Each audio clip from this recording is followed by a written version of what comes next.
This is 560 QAM. I'm late. Sorry, Neil. No problem. Take all the time you want. Take another hour. Take 2 hours. Oh, I apologize. Get Henry Barrow back on. Oh, Henry was great. Didn't hear it. Oh, you missed Henry. People liked it. We got phone calls about it. Yeah. Henry sounds the same. Oh, yes. Oh, and he's doing well. And said to say hello. Hello Takes from Henry. forever to get that taste and smell out of your system. He also said that. Yeah. Not and he yesterday. said, I have just tasted your snapper. well, he's a gourmet, you know. I know that. Wine taster. Yep. Traveled a lot with Henry.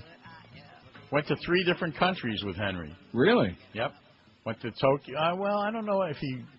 I don't think Henry was there. I went to London with Henry, and I didn't. He didn't make the Berlin trip with us, but I think he did go to Tokyo.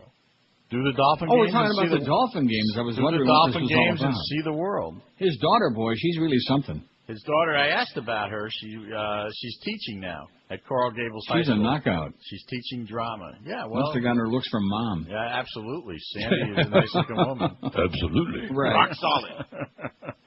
So, what's going on today? Well, now, what does that mean, what's going on today? We got the hockey settlement. Yes, we had the coach on.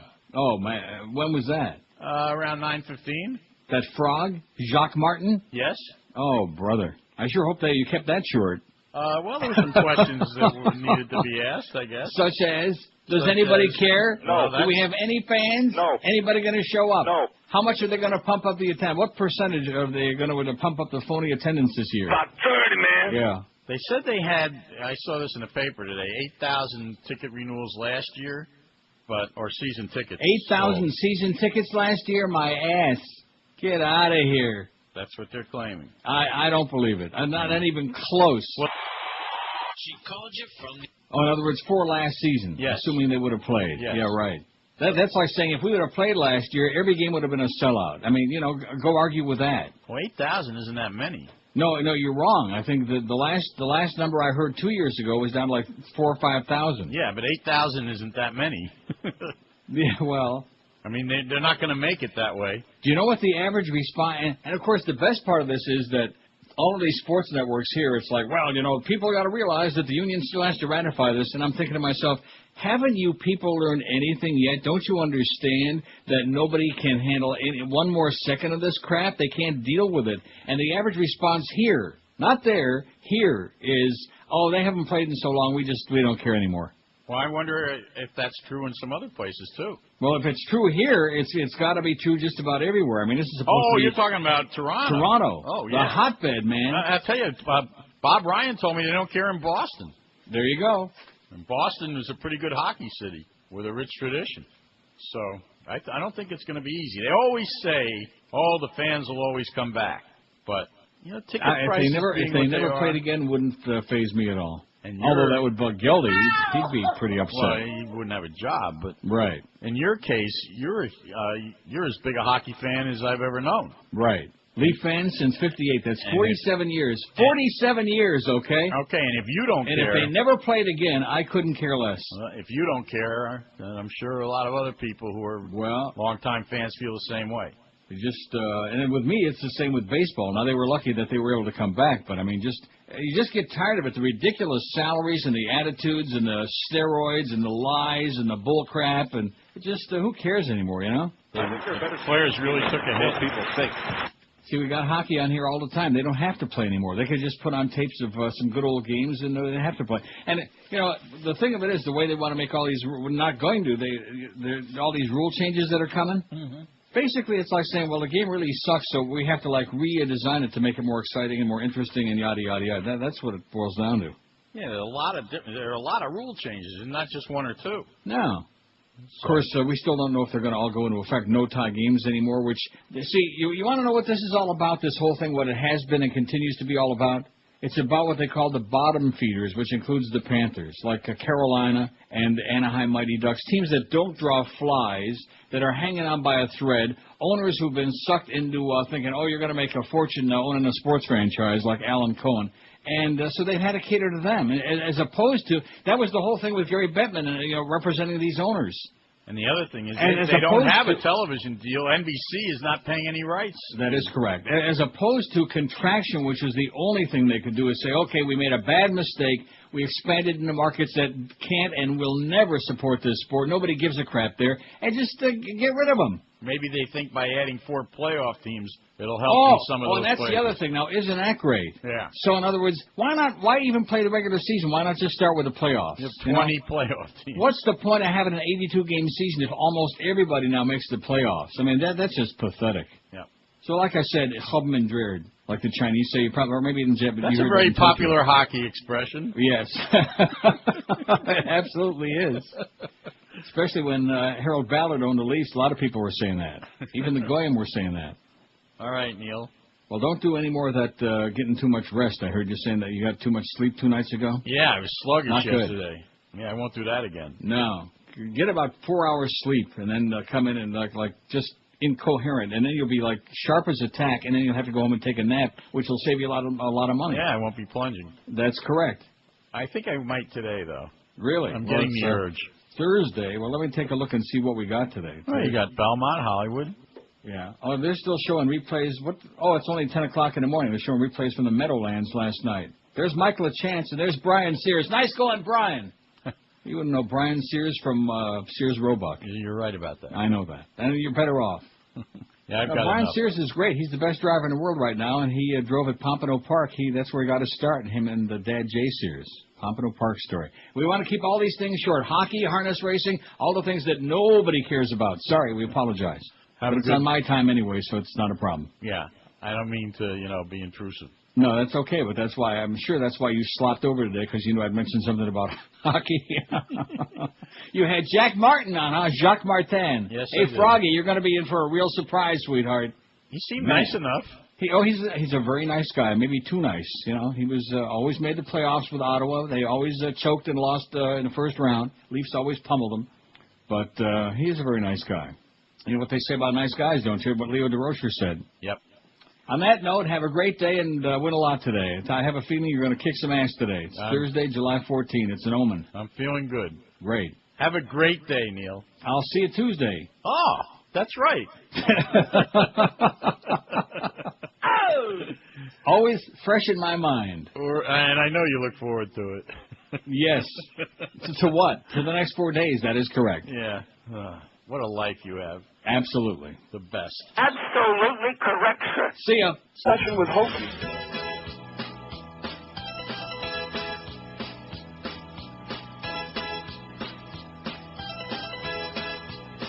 Well, I don't need to bring no back. I leave my TV on all day. Hey, hey. You fairy. Nobody's dying in Iraq. Everything is right as rain. Hey, hey. I like that feel-good propaganda. When they lie and fabricate. Hey, hey. I'm a boot tuber. I'm a boot tuber. All right. I'm a boot tuber. Cube. I'm a boot tuber. Cube. I'm okay with what they say. I'm a boot tuber. I'm a boot tuber. Well, I believe what TV can say. Whoa, yeah, everything they say. I'm bad that way. Well, I like to show bobbleheads telling me what to say. Hey, hey, I could research the internet. There's books to read, but not for me. Hey, hey, I'd rather be a living go grass and let them wash my brain clean. Hey, hey, Cube. I'm a boot tuber. I'm a boot tuber. I'm a boot tuber. I'm a boot tuber. I'm a boot tuber. Cube. I'm a boot tuber. I'm a boot tuber.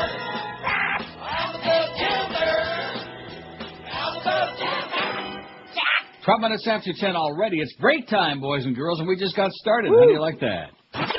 Man. Just kidding. Yeah, how about a little rewind there? Hey, listen, that's okay. It's the middle of the summertime. It's the 14th of July. Let's just take our time, relax. There's no pressure. Really, I know. Probably 175 degrees in the shade. It sure is here, man. I haven't had any rain in 6 weeks. Not a drop. Just a drop. Remember? Yeah, we're getting it all here. Drop. Beg your pardon? We're getting it all here, all the drops. I see. Anyway, that was embarrassing. I'm so glad that somebody called in. Well, I just had a brain cramp there, a brain fart, Joyce. Not having a good morning for movies today. Joan Crawford was not, no, well, I mean, it was about her, so I guess if she'd have been in there, she wouldn't have had to do too much acting. Well, we'll get to that eventually. That's today's poll. We got a whole bunch of other polls to climb first.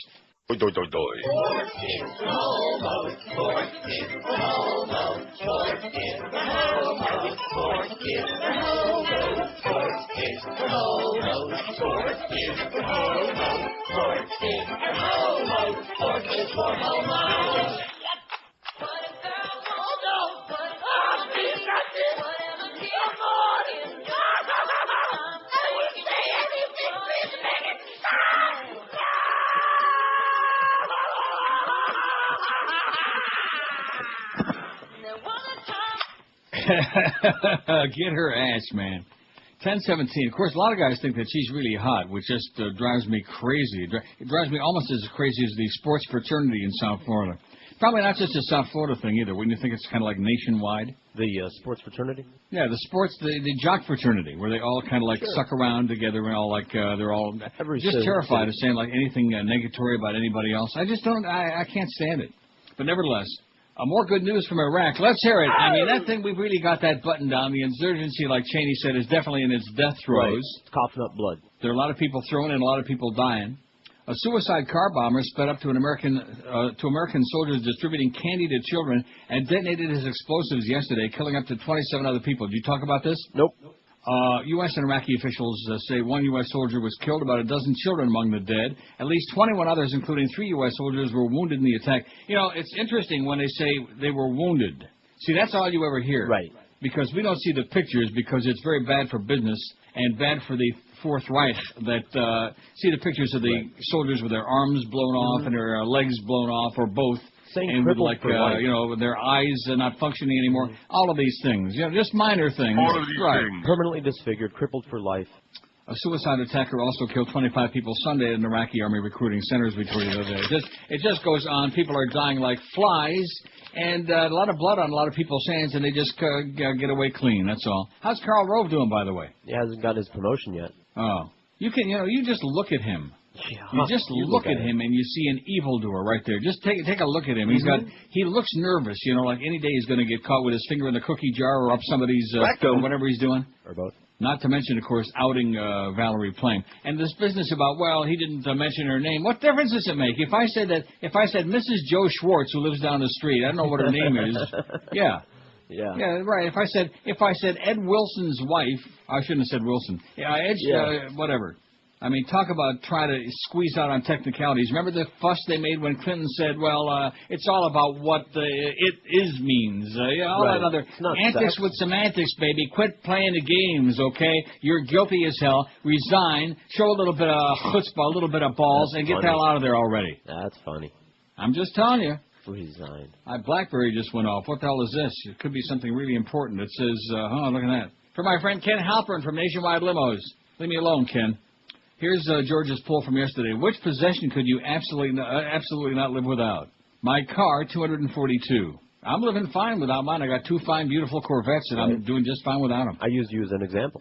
Especially that 2005 one, boy. That is the finest automobile ever made. I don't care what anybody says. That's just my personal opinion. What do I know? My car, 242. My computer, 151. What did I vote for? I voted for my TV. House, 145. My TV, 76. I'm just one of those people that when, in fact, even now during the show, I got the... Well, they told me to. One of the detectives, I happen to... See? So my TV is on. Anytime I'm inside the house, the TV is on. It's like Linus in a security blanket. You know? Right. I voted for it just is. Even if I'm not watching it. Right. It's a window. My drugs, 66. My porn collection, 56. You better start stocking up because pretty soon Alberto Jimenez Gonzalez and all these Nazis are going to take away. They're going to shut it all down. They're going to come knocking on your door. They're going to be searching like crazy. My dog, 50. Well, that's cute. Would you say a dog is a possession? By the law, yeah. I'm talking, is this a legal poll or what? My Sure. booze, 39. My Bible, 27. God Yeah. dang it. Gotta thump it. My caffeine, 23. My cat, my gato, 23. See, I started to say gato. Let's start doing a show in Espanol, man. Nobody speaks English in South Florida no more. Right. Can't hurt the ratings. It can hurt. It can only go zooming up there. I think that's a great idea. Is that like on alternate days when you do the show, you ought to do one day in Espanol. I'll do a show in English. We'll do like Que Pasa USA. And then we'll have Duff come in one day and do a show in Greek. My cell phone, 19. My radio, 15. Rectum. My cigarettes, 13. My motorcycle. I want my cigarettes, Miss Ratchet. Is that what he said? He didn't say Nurse Ratchet. He said Miss Ratchet. Miss Ratchet, that's right. And he's dead. That's really a shame. He was great. Oh, well. My motorcycle, 12. My video game system, 7. And my surfboard, 4. Somebody actually called that in, so. Couldn't live without their surfboard. I have 2 words for those of you who say that. Grow up.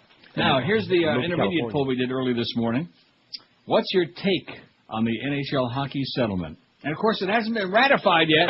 Oh, man. They just... These glorified, overpaid jock sniffers who take showers naked with each other and slap each other on the ass with towels, these guys don't get it at all. They've been pampered and overpaid for too long. I'm not just talking hockey. I'm talking about all these ball players, all these athletes, you know. And, of course, stations like this one glamorize it, no matter how low of a slime ball they might happen to be, and there are sure a whole lot of them. I don't want to mention no names, Randy, but there are just a whole lot of them.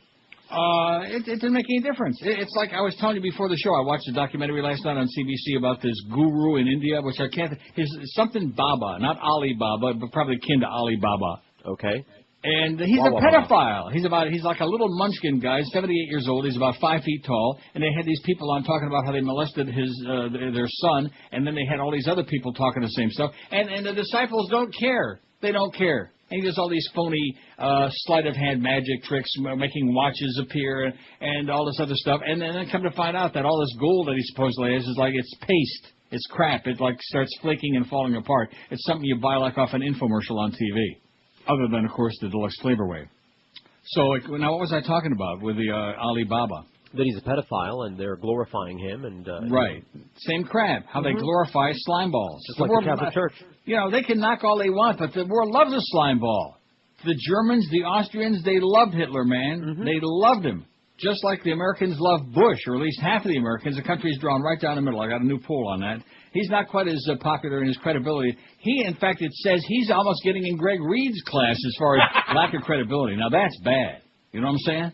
When your credibility is as low as on the Greg Reedometer as it is now, that's bad news for the Bushmeister. Anyway, here's the intermediate poll. Do they care about hockey or what in South Florida? None. And I'll say it to make you feel better, let you off the hook. And that is that even in Toronto, they showed interviews with a whole bunch of people who were fans, are fans, but they haven't played in so long, we just don't care. You know, that's the average response. And I would say the same, eh? Who cares anymore? Take your hockey sticks and your pucks. We survived a whole year without it, and guess what? Life goes on. Life goes on. Like I was telling you before the show, these silly-ass people, these professional sports nerds who run around with their... You know, it's one thing to go to a game, like I have my Leafs jacket that I put on. I go to a hockey game or, team cap, something like that. But they walk around in everyday life with their Hurricanes jerseys on and their Dolphin caps on. Grow up already, will you please? I have no Yeah, right. we know that. Oh, those people they just leave me limp. God, you know the crowd I'm talking about. Do I know them? Overgrown little babies, okay? Life is more than a ball game. See, that's one of the reasons that we have problems with the internet, with our website. Only people that want to see naked pictures on there. Overgrown children. Like that. Nothing wrong with looking at pictures of hot naked people, but find the appropriate place to do it. See, we made a bad move by ever starting to do that. That was a bad mistake. And now, of course, the law says you better not do it again or your ass is all going to jail. Anyway, here's the intermediate poll about hockey. Man, do they care? They're whipped up into a frenzy in South Florida. Am I right? No. Huh? Don't give a Schmidt 44. We had 101 votes. We slipped this in there, that intermediate kind of thing in between polls. Don't give a Schmidt 44. A fan who doesn't care anymore, 29. That was my vote. A big fan, but you know what? I just don't care. Hockey sucks, 10. So you add those percentages together, you got like 39 and 43 is what? 82%? Okay. Right? I'll take your word for it. Geldy will help us win the Squeakers. 8. I thought that was kind of cute. I'm a big hockey fan, and I'm pumped 7. A big Panthers fan, and I'm pumped 3. So that's 10 out of 101. They're pumped up like Arnold. They're pumped, and they're ready to go. Okay, drop the puck. We'll be there. Nobody cares, Jacques Martin. I hate to break the news to you, Froggy. Nobody cares. I saw a clip of the spokesman a couple of days ago on there. Remember the spokesman, BM? Sure. Still have those buttons laying around. Partial building collapse in New York. You see this on the Upper West Side of Manhattan? Been moved off by hand. This debris on the bottom. 100th and Broadway. It's a building that was under construction, and it caved in. A couple of people injured, and they're like, man, but this is the latest hysteria du jour. Because there's nothing else going on other than, of course, all the people dying in Iraq and Karl Rove and all this other stuff. See, it's all a big ruse. It's a cover-up. Every second that they spend talking caca, like about the Aruba, the tuba in Aruba, it's all a cover-up. Yeah. Catch my drift. I think I got a hair down my throat, and it looks a little on the curly side, too. Does it? How'd that happen? Roger's guy. Now, British Prime Minister and Poodlehead, Tony Blair. Hello, Tony Blair here, and I'm delighted to say, now that we have Saddam Hussein locked safely behind bars, I can assure you there is absolutely nothing to worry Oh dear, terribly sorry. Seems a most unfortunate bomb went off. Now where was I? Oh yes, I can say with great certitude, committing our troops to Iraq at the behest of your very wealthy leader has not only guaranteed me a chair with the Carlyle Group, but has made the world a much safer... Yes, pardon the explosion. Like I said, everybody's safe now. It's not the Saudis. It's not the Saudis. They're nice people.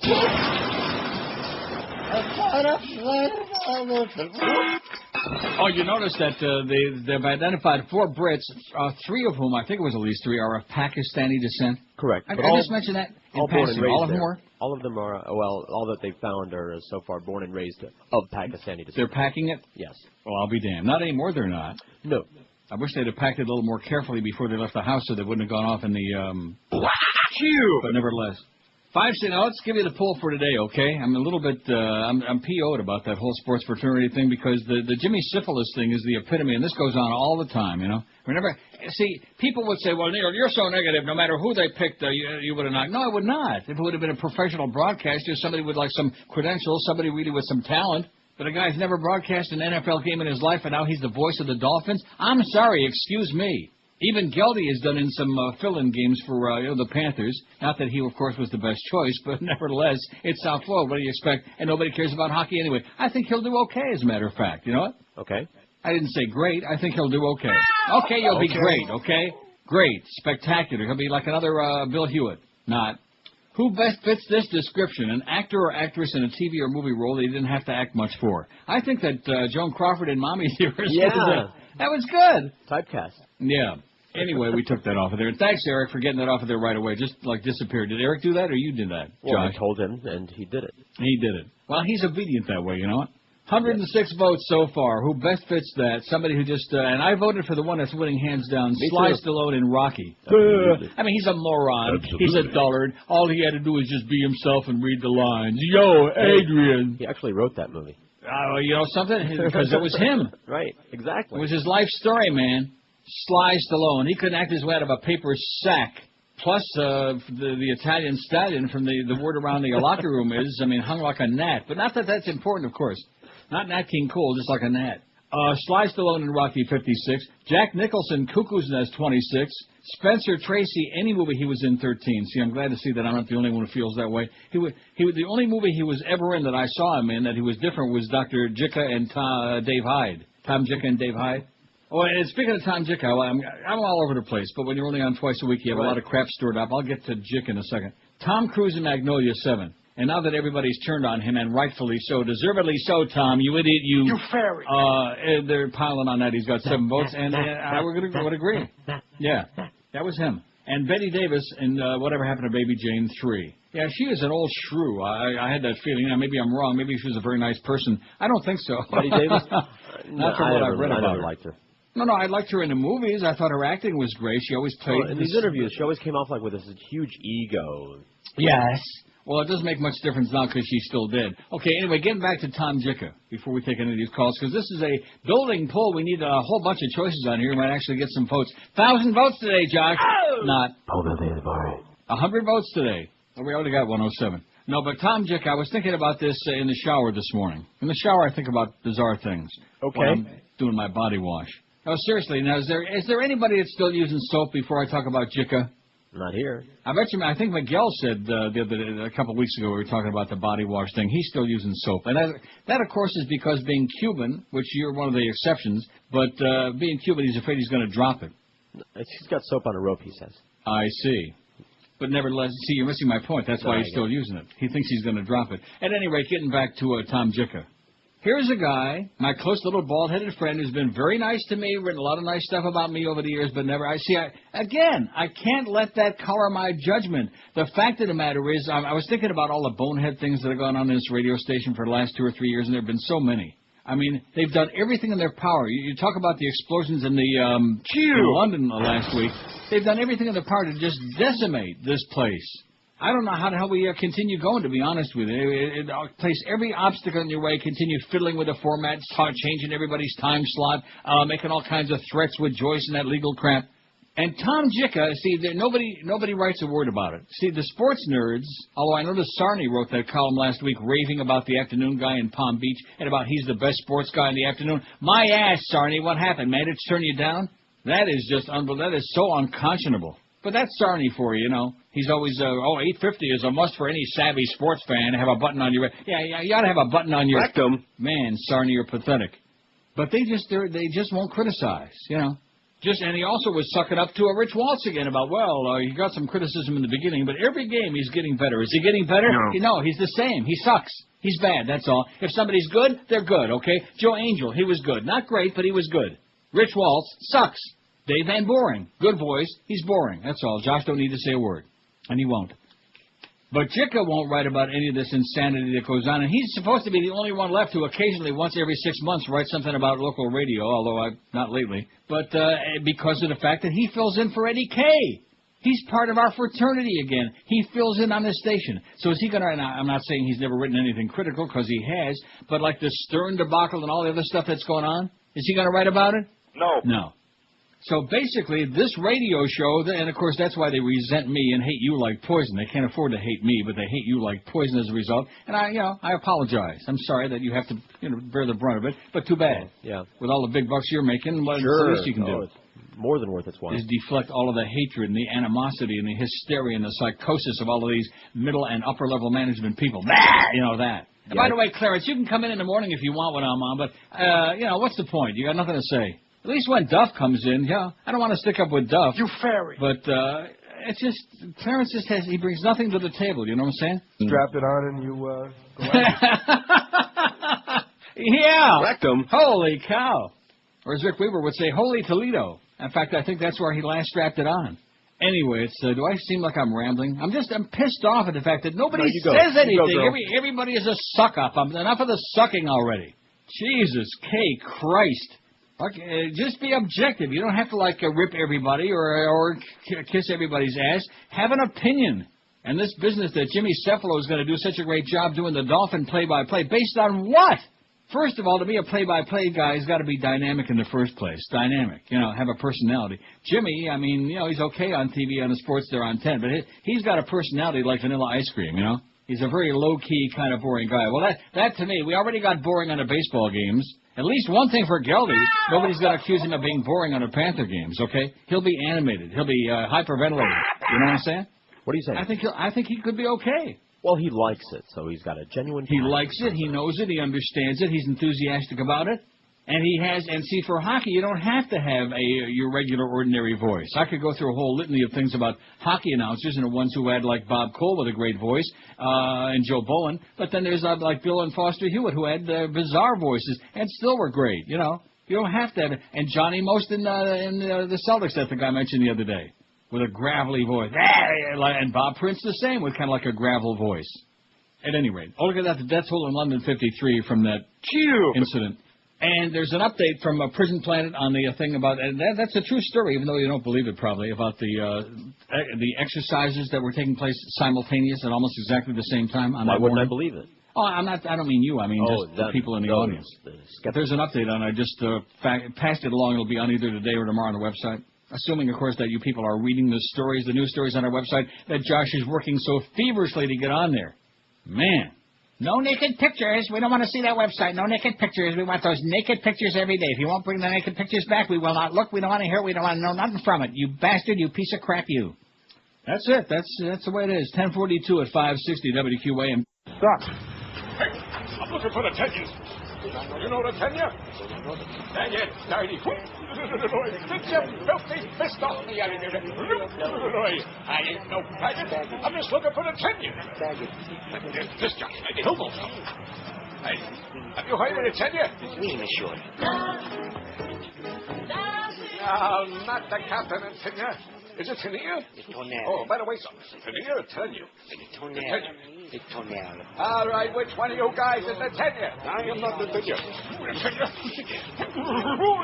Now, see here. Roy. Why, you. Roy.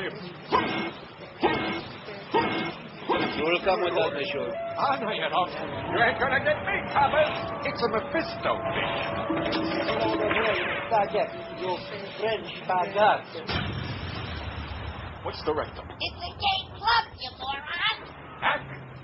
Hack! To the rectum!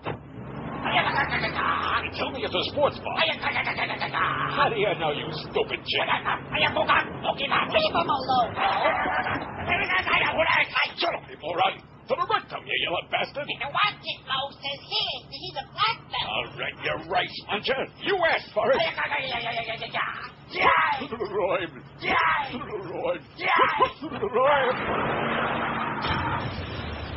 Well, this is quite a swinging soiree there. If you leave, I'm out of here. Gonna rest my bone. Why do you think these subway tunnels red? Hello. Yeah, what do you know what he said? I am known as the Tenja. Well, good for you, pal. I got some trade to get. Where do you think you're going? Huh? Well, Roy. Oh, no. Roy, take it easy. I'm pregnant, you know. Don't you think that's sad? Roy. No, not the face.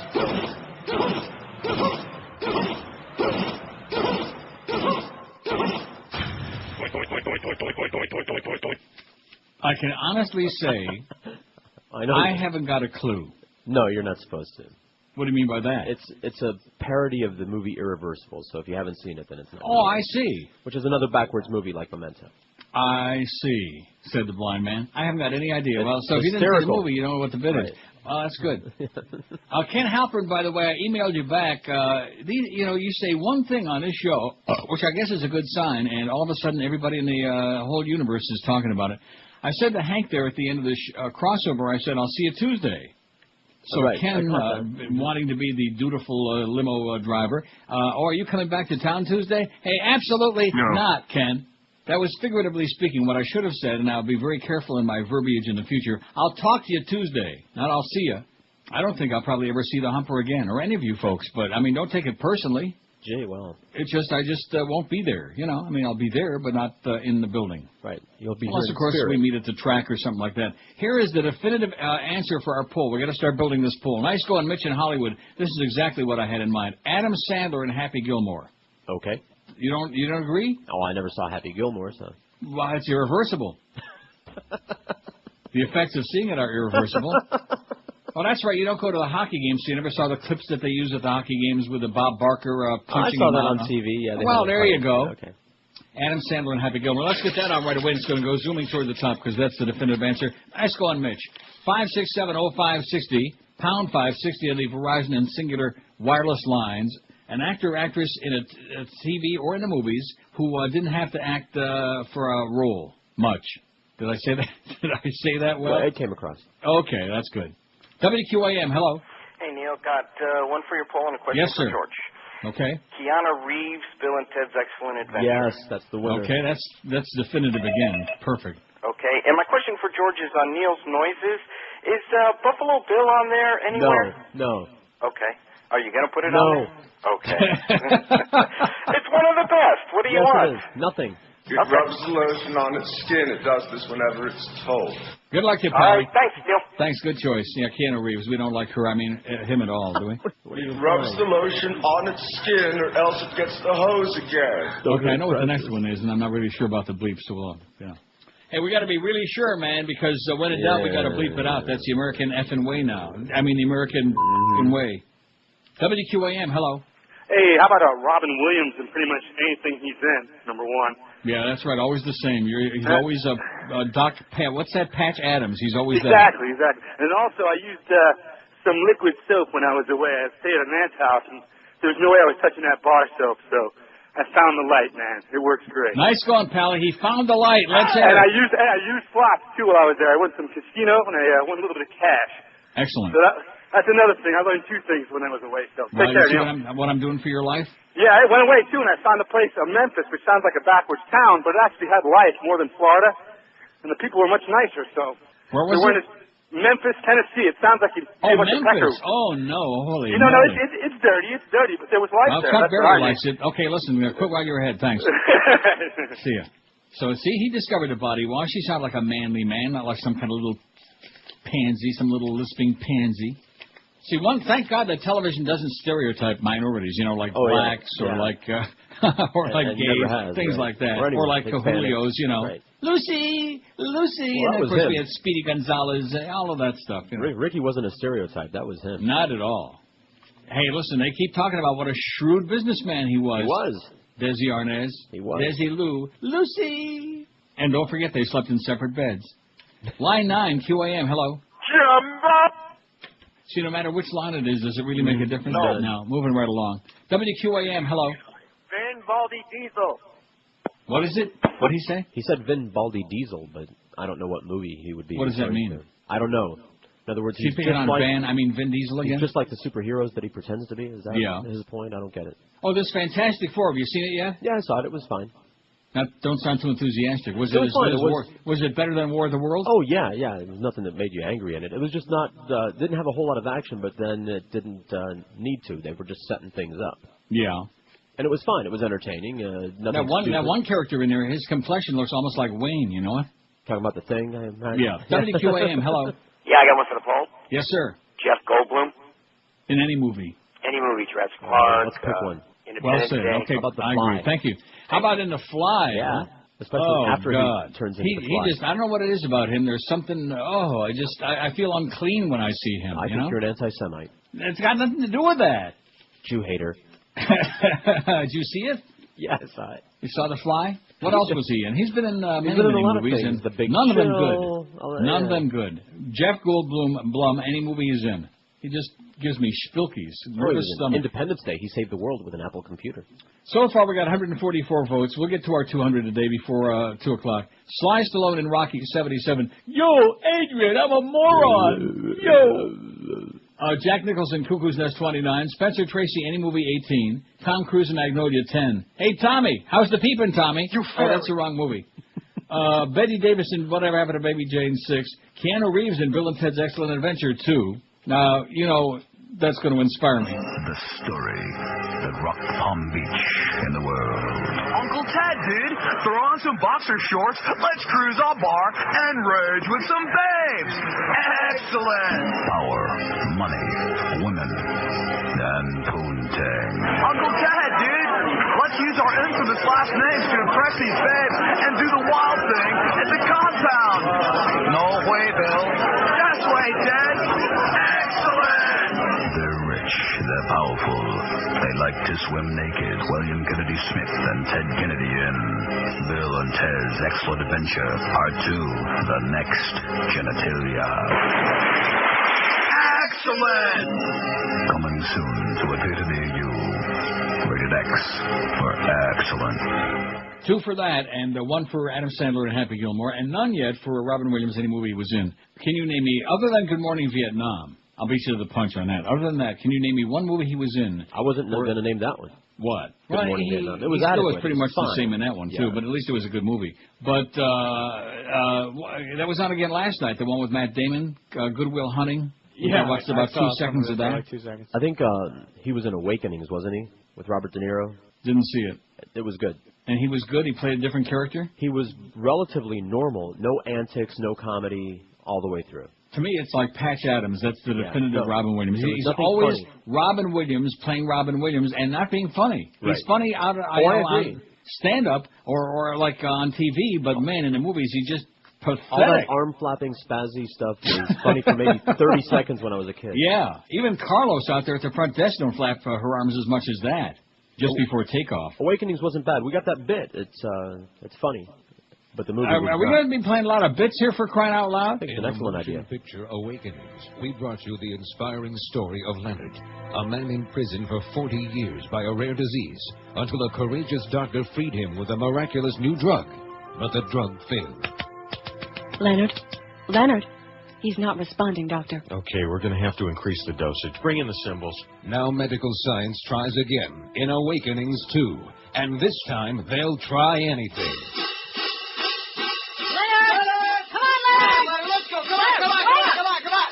Still nothing, Doctor. Increase the dosage. Awakenings 2, a story of hope, courage, and wall-to-wall sound.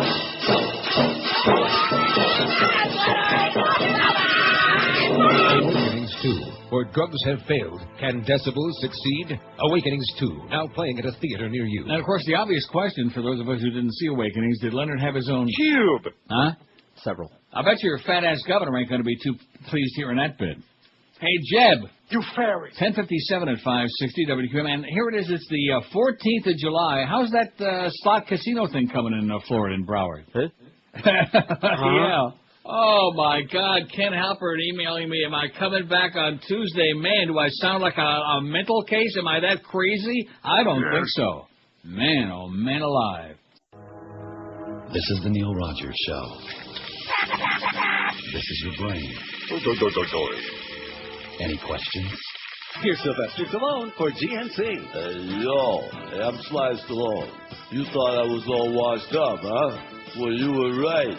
And that's why I've developed my own line of nutritional supplements for GNC. GNC stands for Got No Career. You better believe it. And that's why they got me doing what Joe Piscopo was doing for them 10 years ago. Hey, remember Joe Piscopo? I didn't think so. You loved Stallone as Rocky. You tolerated him as Rambo. You hated him in Spy Kids 3. Now, you'll utterly despise him in his latest role as himself for GNC. Yo, hey, go to GNC for my new energy pudding. It's great for elderly people like me who are on the go and hate the way energy bars stick to their dentures. So if you are looking for today's best health products created by yesterday's worst action star, stop at GNC. Well, my mom was shoot. Remember that flick? I didn't think so. What about Rhinestone? No? Judge Dredd? Oh, God, I love that. Anyway, I got two more for you for the poll. Two more. Gene from Sebring says Burt Reynolds any movie, and guess who's Burt Reynolds' best movie buddy? Dom DeLuise. Get the honey, Junior. That could be the definitive answer. Dom DeLuise in Fatso. I don't think he had to act a bit. No, that was him. He had to eat a lot, but generally speaking, that was him. So there's two more for you. Josh. Got it? Yeah, I got it. Oh, speaking of Josh, let's see. What did I do with that disc? Oh, no. One moment, please. Huh? Oh, thank you. I don't know what the hell I did with that disc. It's missing. I thought I was going to play this in honor of the hockey thing with everybody whipped up, but I saw the results of the poll. Oh, wouldn't this have been great if people would have been like in the streets? But they're not. They don't care, even here. Here's some good news for you, boys and girls, for a Thursday, July 14th. Write this down on your wrist. President Bush's personal credibility appears to be eroding at a time when Iraq has become the top public priority, and the White House is engulfed in... See, they don't want their kids and their brothers and sisters and husbands and wives being sent over to die based on a pack of lies. A pack of lies. Right. On a bunch of BS. And, of course, the Joseph Wilson and Valerie Plame thing all ties in inextricably with all of this, because that was one of the excuses that they wrote right there into the State of the Union address, a lie about all that enriched uranium from Niger and yada, yada, yada. All bullcrap. And they knew ahead of time that it was bullcrap, and they still went ahead and said it to build their case. And then, of course, every now and then they would say, 9/11 Sodom, 9/11 Sodom, just things like that. They were just little subliminal we never suggestions. said that Sodom was responsible for 9/11. Sodom 9/11. Anyway, and the White House also engulfed in controversy over Karl Rove. A poll released yesterday suggested this is good news. Oh! I told you, see, you won't listen to me because I lived through the Watergate thing, and it took forever for the public to finally catch on. It took forever for the media to finally grow up here. It was Walter Cranky Cronkite. Yeah, but they actually had a media in those days. Well, in case you hadn't noticed, they were jumping all over Scott McClellan's ass the last 2 days there at the White House. That's right, like stink on Greg. I saw. So got to start somewhere, and I told you then, and I'll tell you again now. I think this is the beginning, the unraveling. I pray. The NBC News Wall Street Urinal poll showed the percentage of Americans who believe Bush is honest and straightforward fell to 41% from 50% in January, while those who say they doubt his veracity climbed to 45% from 36%. So in other words, look at that. 45% say that he's a liar, and 41% honest and straightforward. And of course, we know that those are the real right-wing hysterical goyim. The fundamentalist lunatics who, no matter what he does, just like that guru I was telling you about. They were talking to a couple of his American disciples and saying, well, he's been accused of being a pedophile, and it looks like these charges are very serious and all very true, and would that make a difference? That make any difference to me. So in other words, even if it's true that he's molesting children, now I don't care. Doesn't bother the Catholics. Exactly. That's what I was thinking when I was watching that show. That was another really very good documentary that you won't see. DC. The telephone survey conducted July 8th to 11th also showed that Iraq has replaced jobs as the leading issue among Americans. With a 3.1% margin of error, polling data said 40% see Iraq as the top priority, against 34% who view jobs as their main concern. The new poll also showed Bush's overall job approval rating slipping to 46% from 47% in May, while his disapproval rating crept upward from 47% to 49%. Disapprove. It ought to be 99%, but then again, there's a lot of stupid people out there, as Norman Mailer pointed out. The White House this week has been reeling amid controversy over Rove, bada-beep, bada-boop, bada-bop, and Democrats have called on Bush to fire Rove, and even John Kerry got slightly animated the other day. You notice that? And Hillary nodded her head like, I was nodding. Yeah, nodding off, I think, Hillary. Democrats are such a bunch of wusses, man. They remind me of us at QAM. They just want to take the, get involved in the fisticuffs, take off their gloves and start pummeling, kicking ass. That's what we become. We become the wussy sports station at QAM. Anyway, and you forgot to remind me, well, we had the crossover thing real late, so forgot to remind me to give Hank the business about that Jimmy Cephalo stuff again. It's just, I find it insulting. It's insulting to the profession, the idea that you can just continue taking jocks, jock after jock after jock, just because they used to do stuff together in the locker room naked. I mean, so what does that mean, huh? What does that mean? Gay. Oh. Okay, beat me to well, look at this. Here goes my BlackBerry again. I can't ignore it because it's so. And here's Ken again. Jesus Christ, Ken! I'm not coming here on Tuesday. Relax. Take a chill. Calm down. Go drive around in circles. Anyway, Rick says, I guess you haven't seen Dead Poets Society. Robin Williams starred in it. He was excellent. He wasn't goofy or making any jokes. It was a total departure from the Robin Williams we typecast him in. Well, again, the question is, any actor or actress in TV or movie role they didn't have to act much for. So that doesn't mean that the person we name on a poll didn't do some good stuff. Yeah, I did see Dead Poets Society. And like Jack Nicholson. I'm not saying we're knocking him. He's great. I like Jack Nicholson, but the problem is he's just about always in a cuckoo's nest. That's what I think he's all about. I could be totally wrong. I never met the man, but I see him in Cuckoo's Nest, and I think, boy, you don't have to act too much for that role. Robin Williams was doing antics in Dead Poets Society. Oh. It wasn't a comedy, but he was doing... Are you doing antics with semantics again? Dramatic antics. Yeah. Whatever. He is what he is. Right. See, I know that this comes as a great shock to some people because maybe it's one of those things that most of us don't think about, but there are some actors and actresses who can... I'll give you an example. Was Edith Bunker. Jean Stapleton. Jean Stapleton. Now, she was, once upon a time, a very serious actress. Right. And didn't act like a ditz head. It's called range. Right. So, in other words, she could be a comedienne, she could be very funny, or she could do a serious role, etc. All of these things. All of these things. Right.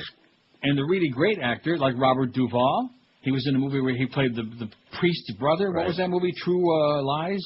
Okay. Was that what it was? I'm not sure. Robert Duvall is a good chameleon. He can be a lot of different things. He can be anything. He was Tom Hagen in The Godfather. Right. He was a great role in Network, where he played Frank Hackett. Speaking of Network, Ned Beatty is another one. Yeah. Now, Burt Reynolds, I would agree with that, and I'm not saying, he too many Smokey and the Bandit movies. That's his problem, and that bad hairpiece. And then he turns around and does Boogie Nights. Right. It was so great. See? So that goes to show you. But again, it's a particular role that some actress played that you feel was pretty much what they were all about. See what I'm saying? What are you saying? And in the case of some of these people, like Robin Williams, he was always himself. He doesn't have any range.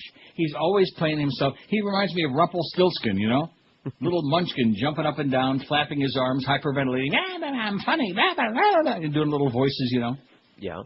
Emily becomes a hurricane, but the good news, I got more good news. Oh! Do you? Don't worry about it, okay? Don't let the weather fairy get you all hyperventilating. Isn't it sad that we don't have the weather fairy Junior reporting from the Slammer? They ought to hook him up. The weather in there? On the climate in there, yeah. Partly gay. No, I don't think partly. Hey, Miss Kamal. You fairy. How's it going in there, eh? Slight chance of showers. Yeah, I'm not, although I do like golden retrievers, but nevertheless, I'm not getting sucked into that. Now, I see the way you tried to catch me. There was like entrapment right there. Florida should finally catch a break thanks to the Bermuda High. Oh, if there's anything George enjoys, it's better than a Bermuda High, it's a Jamaican High. It's a good machine, man. I don't know. That's one thing I think they're going to stick my ass in a box, and I'm still going to die with that whole Jamaican thing in my brain. I just can't get rid of it. It just there's something. The Jamaican people and I need to bond. We need to do something because I can't relate to their whole act. There's nothing wrong with them. They're what? There's nothing wrong with them.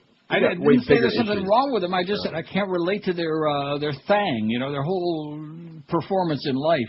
Anyway, because that ridge of high pressure is strong, extends to lower latitudes, it should keep Hurricane Emily about 500 miles south of Miami, forecasters are saying. 500 miles south. That sounds like a pretty good deal, Mm-hmm. Last summer, it wasn't so benevolent. It pushed the 4 hurricanes toward Florida, making for the most destructive season in history. We're all rooting for the strong Bermuda High to hang in there, said meteorologist Jim Lushine of the National. Isn't that a great name for a meteorologist, Jim Lushine? Sure enough. Now, it could be like Jim Al Sunshine. Is he still on there waving his arms? Yes. God, I hate him. Said meteorologist Jim Lushine of the National Weather Service in Miami. If it does that, we should escape this one pretty easily. Emily pounded Grenada, as if the Americans didn't already do enough of that. They pounded Grenada early Thursday, packing sustained winds about 90 miles an hour. Hey, if we want to make people forget about Iraq, let's go in there and invade Grenada again. Yeah. Woo. And then we can team up with our good friends, the Brits, and we can do Las Malvinas one more time. Make sure we get it finished off. The Falklands. Careful. Yeah. Oh, I know. Joyce might be monitoring, so we better not play like, huh? Shannon, Faulkner. Oh, gee, don't say that. I bet you there are 10 people in America who remember her and what that was all about. I do. Pasty bitch. Yeah. Troublemaker. Pudgy. She just wanted to take a shower with the guys. They didn't want I can relate to that. 12 minutes after 11 at 560 WQA. Americans, it's Paul Harvey. Stand by for news. Little Peter Bibbins was in his aunt's wedding. As he was coming down the aisle, he would take 2 steps, stop, then turn to the crowd, alternating between bride's side and groom's side. While facing the crowd, Peter would put his hands up like claws and roar.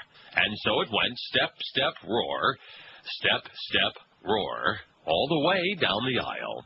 As you can imagine, the crowd was near tears from laughing so hard by the time the young boy reached the pulpit. Peter, however, was getting more and more distressed from all of the laughter and was also near tears by the time he reached the pulpit. When asked what he was doing by the priest, Peter sniffed and said, "I was being the ring bearer." Paul Harvey. Good day. Okay, now I'm waiting for the explanation on that one. A bear. He was the ring bear. Get it? Wow. I put 3 different bits. Now, the irreversible one, because I didn't see the movie, I had no idea. It had its moments, especially when he went at the end. Saw it was hysterical. But the ring bearer, I just... Yeah. And I think there's one other Paul Harvey bit, too, I just put in there. I also don't understand that. It's the first time I ever put anything in there that I didn't understand. I didn't get it, but I figured, well, somebody will find it amusing. The ring bearer? Yeah. Oh, my God. Well, it's the middle of the summertime. Okay, relax. Bob in Coral Springs faxes and says, on Sunday evening, tired of local TV news hysteria regarding Hurricane Dennis, I was channel surfing and stumbled on Larry King, who was bringing the hysteria to a national level. At one point of the show, he says, let's now go to CNN's Rich Sanchez live in Pensacola. Then who appears on this TV screen but other than Miami's own Ricky Ticky Sanchez? The Kingmeister continued to call him Rich throughout the entirety of his show during numerous reports, and I laughed my ass off. Says Bob at Coral Springs, well, you see, that Larry is a funny guy. Even without those suspenders, he's a real panic. 5670560. I got another one for the poll. Okay. Kevin Costner in The Untouchables. Okay. Because he played Right. a very coma-inducing Elliot Ness. Perfectly. And he didn't have to act because that's him. Right. He has got to be the most boring actor I've ever seen in my life. I don't know what the big deal is with him. I don't know. Maybe he's a nice guy. I don't know. Maybe he Seems shows he's up got a on massive time. ego. Doesn't argue with the director. Maybe. Is there something I'm missing there? Was he ever in a movie that was good? I didn't see Dances with Wolfen. With The Wolfen Street. Untouchables was good. I mean, it was a good movie. That's right. JFK was horrible. He was bad in that. Right. And I liked that Dances with phony Wolfen. accent. That phony. There's nothing worse. Well, I think we did that poll once upon a time. Like Brad Pitt when he was the blonde. What movie was that? He dyed his hair blonde and he had that phony Scandinavian accent, whatever the hell it was. Got me. Brad Pitt, come on, do a Google on it. You'll have it in no time at all. Huh? The Mexican? Nah, get out of here. Not Mexican. He was blonde. He was a Scandinavian guy with a real phony accent. Sorry. Huh? And also in JFK, Kevin Bacon, who I like a lot. He's a good actor, but he also has a real phony Southern drawl. I mean, he just lays it on real thick. It's just bad, you know. It's just crap, is what it is. 5670560 pound 560. Oh, we got something important on our website that I know you won't look at because it's important. Okay. No, it is. In fact, when I looked earlier, and I don't know if Josh has been adding more stories because he has a tendency to like, I'm looking. No, it's the top story there under the cartoons. Yeah, after you look at the funny pictures, the top story, it's the transcript of remarks by Matt Cooper and his attorney after testifying yesterday. Okay, it's much too long to read. Just read the preface to it from editor and publisher. After more than 2 hours of testimony before a grand jury on the Plain case, Matt Cooper of Time Magazine addressed reporters outside the courtroom. It's my hope to get back to being a normal journalist on the other side of the microphones, Cooper said. I hope to go back to Time Magazine and write an account of what took place here today in my story. When Cooper was pressed, he responded, but I'm not going to do it here right now. I'm not going to scoop myself today. He confirmed that his source on the leak was Deputy Chief of Staff Karl Rove, one of President Bush's most trusted advisors, and the man credited with Bush's 4 consecutive campaign victories. The waiver that freed Cooper to cooperate with the grand jury was signed by Rove's attorney, Robert Luskin. Cooper's attorney, Richard Sauber, was on hand Wednesday to pass out photocopies of the waiver to reporters. Now, it's got a full transcript of remarks made by the whole bunch. And it's there on our website. Read it and weep. It's right there. It's not like there's some big doubt about this. The man needs to be not only fired, he needs to be in jail. Yeah. For treason. Well, we're not really sure it's a crime because you didn't actually say her name. Right. Give me a break. It's interesting. Like, with Clinton, no question. It's a crime. He lied. Right. He lied about his dalliances, Right. WQAM, hello. Hi, Neil. Yes, sir. A couple of things. First off, one for the poll. I don't know his last name. His first name is Sean, and it's the guy who plays Jack on Will and Grace. I can't imagine that's doing much of a stretch of acting. Okay. Do we know who that is, George? I know who the actor is. I don't know his name either. He's been in a lot of commercials. He's all over the place. Number two, I think that you're right about the Republicans unraveling now, because there's not a carpet in this world that's big enough for them to sweep this dirt under. Yeah. And there's one main difference between Iraq and Vietnam. George Bush knew how to get out of Vietnam. Bye. That's cute. That was good. That was a lot funnier than that ring bearer. That was brutal. That was one of the I kept worst listening to it and wondering, what am I missing here? What? I mean, am I really that stupid? That's like an elementary school joke. Yeah. But I do like the voice, though. Yeah. He's got it down pat. Sean Hayes. WQAM, hello. Guy on Will and Grace, by the way. Who is it? Sean what? Sean Hayes. No. Sean Hayes. I Yes, sir. have one for your poll. How about Okay. John Belushi, Animal House? Okay. Okay, and great show, George. Thanks. Bye. 567, you got John Belushi, Animal House. We got Is he still dead? Uh-huh. Oh. Yeah, he is. British police have made a dramatic breakthrough in the hunt for London bombers, but the discovery that the suspects were young Brits, not hardened al-Qaeda foreigners, has heightened the jitters and raised questions about how Britain prosecutes the war on terror. Police now say, and you notice now what they're calling the attacks? What are they calling the attacks? Well, we had the 9/11 attacks in the U.S., and now these are the 7/7 attacks. Oh, jeez. Yeah, get used to it. Sorry. Police now say the 7/7 attacks could be the first suicide bombings ever in Western Europe. They believe the perpetrators were second-generation Brits of Pakistani descent, aged 18 to 30. 18 to About 30, man. possibly acting with some outside help. Pakistani descent. Baby, launch a couple missiles toward a place we know. Absolutely. And aim 'em at a fella whose first name begins with O. There's one thing we all understand. Al-Qaeda won't be finished until we blow up Pakistan. Are you sure? We could chase them round forever with our tanks and all our troops, but special forces are so tired of jumping through them hoops. You know we need another plan,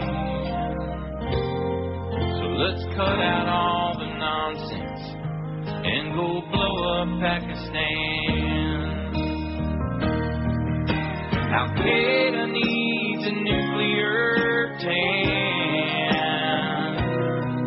Why don't we stop pussyfoot and go blow up Pakistan? I'm dying over here. Boom, boom. If substantiated, the vigorous and rapid police work would give credence to the idea that Britain has more to fear from an enemy within than from shadowy Al-Qaeda cells abroad. How do you like that? Yeah, Britain's got a lot to worry about from that old broad, the Queen. Oh, that broad. That broad. Wait till you hear this. This is hysterical from The Guardian. A Muslim man, well, I mean, it's not hysterical, but in a pathetic way. A Muslim man has been beaten to death outside a corner shop by a gang of youth who shouted anti-Islamic abuse at him, The Guardian has learned. Kamal Raza Butt, 48, from Pakistan, was visiting Britain to see friends and family. On Sunday afternoon, he went to a shop in Nottingham to buy cigarettes and was first called Taliban by the youth and then set upon. Nottingham police described the incident, now here's the part that's hysterical. Nottinghamshire police described the incident as racially aggravated, not as Islamophobic. Angry Muslim groups and surprising some senior officers. They say it was not connected to a backlash against Muslims following the London bombings, which has seen mosques firebombed and Muslims attacked in the street. No, it was just a racially aggravated, not Islamophobic. Okay. Whatever that means, huh? Well, what's that? Anybody know what that means? No. I think he was the ring bearer. Yeah, she beat me to it. Yeah. If you wouldn't have told me, I could have played that and listened to it 1,000 times. I couldn't believe it. I doubled over. I thought, oh, that was bad. Pathetic. Yeah. And those are usually pretty good. Usually. The Paul Harvey bits, usually, but nothing's perfect. Okay, here's the deal. Who best fits this actor, actress in TV or movie role that they don't have to act much for? Sly Stallone is just beating the pants off everybody there, just kicking their ass. 86. Jack Nicholson in Cuckoo's Nest, 33. Spencer Tracy, any movie he was in, 22. Keanu Reeves in Bill and Ted's Excellent Thing, 18. Tom Cruise in Magnolia, 13. Betty Davis in Baby Jane, 11. Adam Sandler, Happy Gilmore, 10. Dom DeLuise in Fatso, 6. Burt Reynolds in any movie, 6. Robin Williams, any movie, 6. John Belushi, I love the way he spelled Belushi. I didn't know he was Italian. John Belushi. Well, sure he was. Get out of here. He was? Well, second generation. Animal House 2, Sean Hayes, Will and Grace 1, Kevin Costner, The Untouchables don't have any, and Jeff Goldblum, also spelled, that is how you spell it, The Fly Nun. John Belushi? Well, I'm sure he's got it spelled wrong, but nevertheless. I understand. He was Italian, though. What was his real name? Was that his real name? I think so. Well, Belushi's not an Italian name. Why not? Where do you come up with the idea that he was Italian? It's got a vowel on the end of it, doesn't it? Maybe if he would have just had one last vowel movement. When it comes to entertainment, we've got the Neil Rogers, KJ's 10 to 2. Sports Radio 560. QAM. And hold it.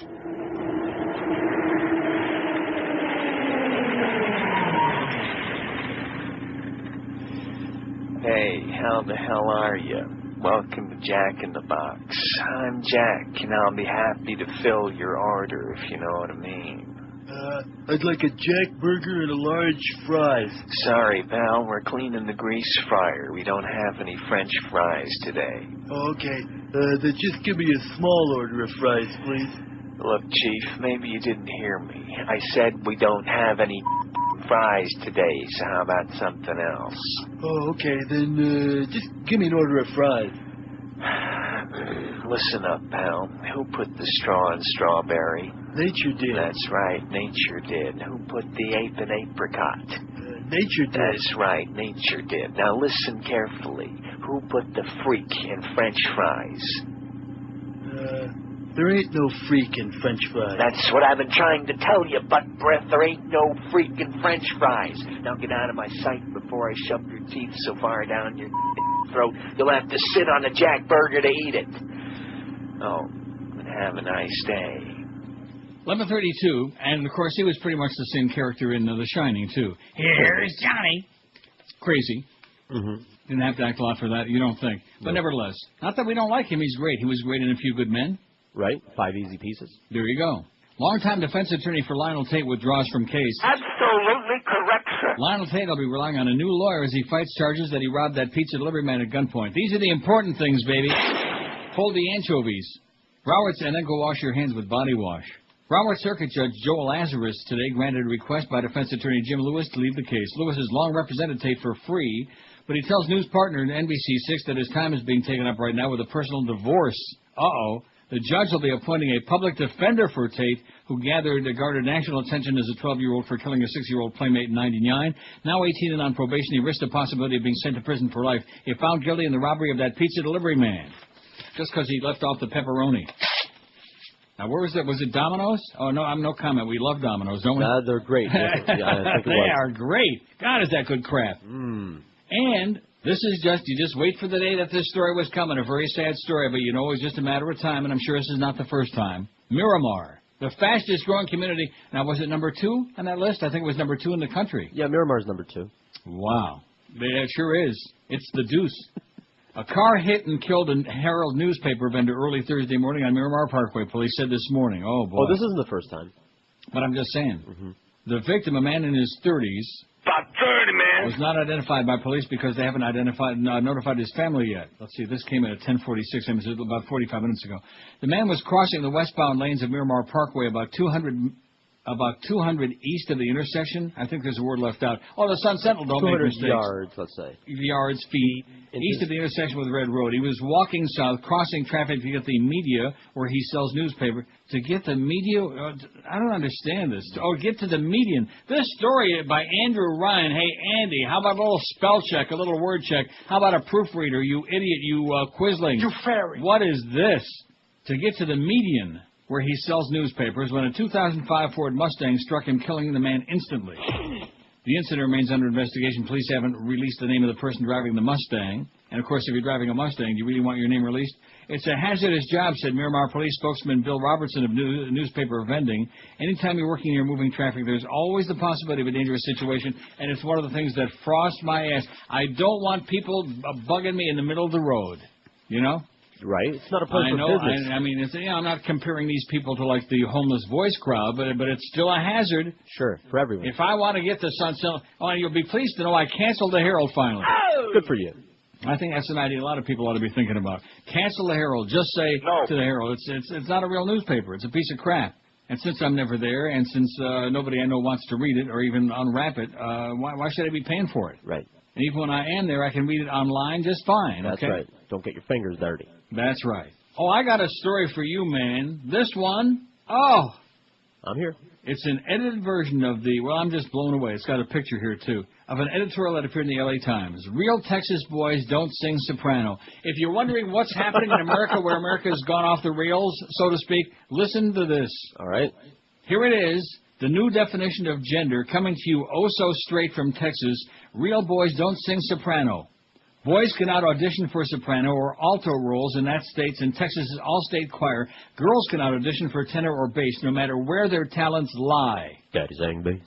As a result, 17-year-old Michael Rawls, who already has won awards for his countertenor, the male parallel to soprano, can't try out in the part where he excels. The rule was made by the Texas Music Educators Association. You would think music teachers would know that countertenors such as Michael are a widely respected part of classical music and tradition. But then, Texas educators can be a touchy lot on gender issues. In its eagerness to keep middle schoolers from thinking that gay marriage might be okay, the state boards of education required textbooks to define marriage as the lifelong union between a husband and wife. Apparently, the close to 50% of Texas marriages that end in divorce don't count. It's true that a shameful aspect haunts the history of high-pitched male singers, not on the part of the singers, though. In 17th and 18th century Italy, when women were not permitted on stage, the soprano voice would be provided by a castrato, gay, A castrato, a male castrated in boyhood so his voice would not deepen. A castrato. I never heard that before. Did you ever hear that? Of course, they had a really good movie about them. You know, The the church movie- would do it on purpose. The movie Farinelli was based on the life of one of the most That's the one. famous... I beg your pardon? That's the movie. Oh. Farinelli, his real name was Carlo Broschi, died in 1782. Time for Texas music teachers to get over it. The organization says the rules prevent youngsters from damaging their voices by singing out of their appropriate ranges. They are right that Right. kids should sing in their natural voices. For some girls, that's tenor, and for some boys, alto. For a few boys like Michael, it includes the high notes. He's been singing soprano parts as the only boy in his high school's a cappella choir. Boys will indeed be boys, soprano or bass.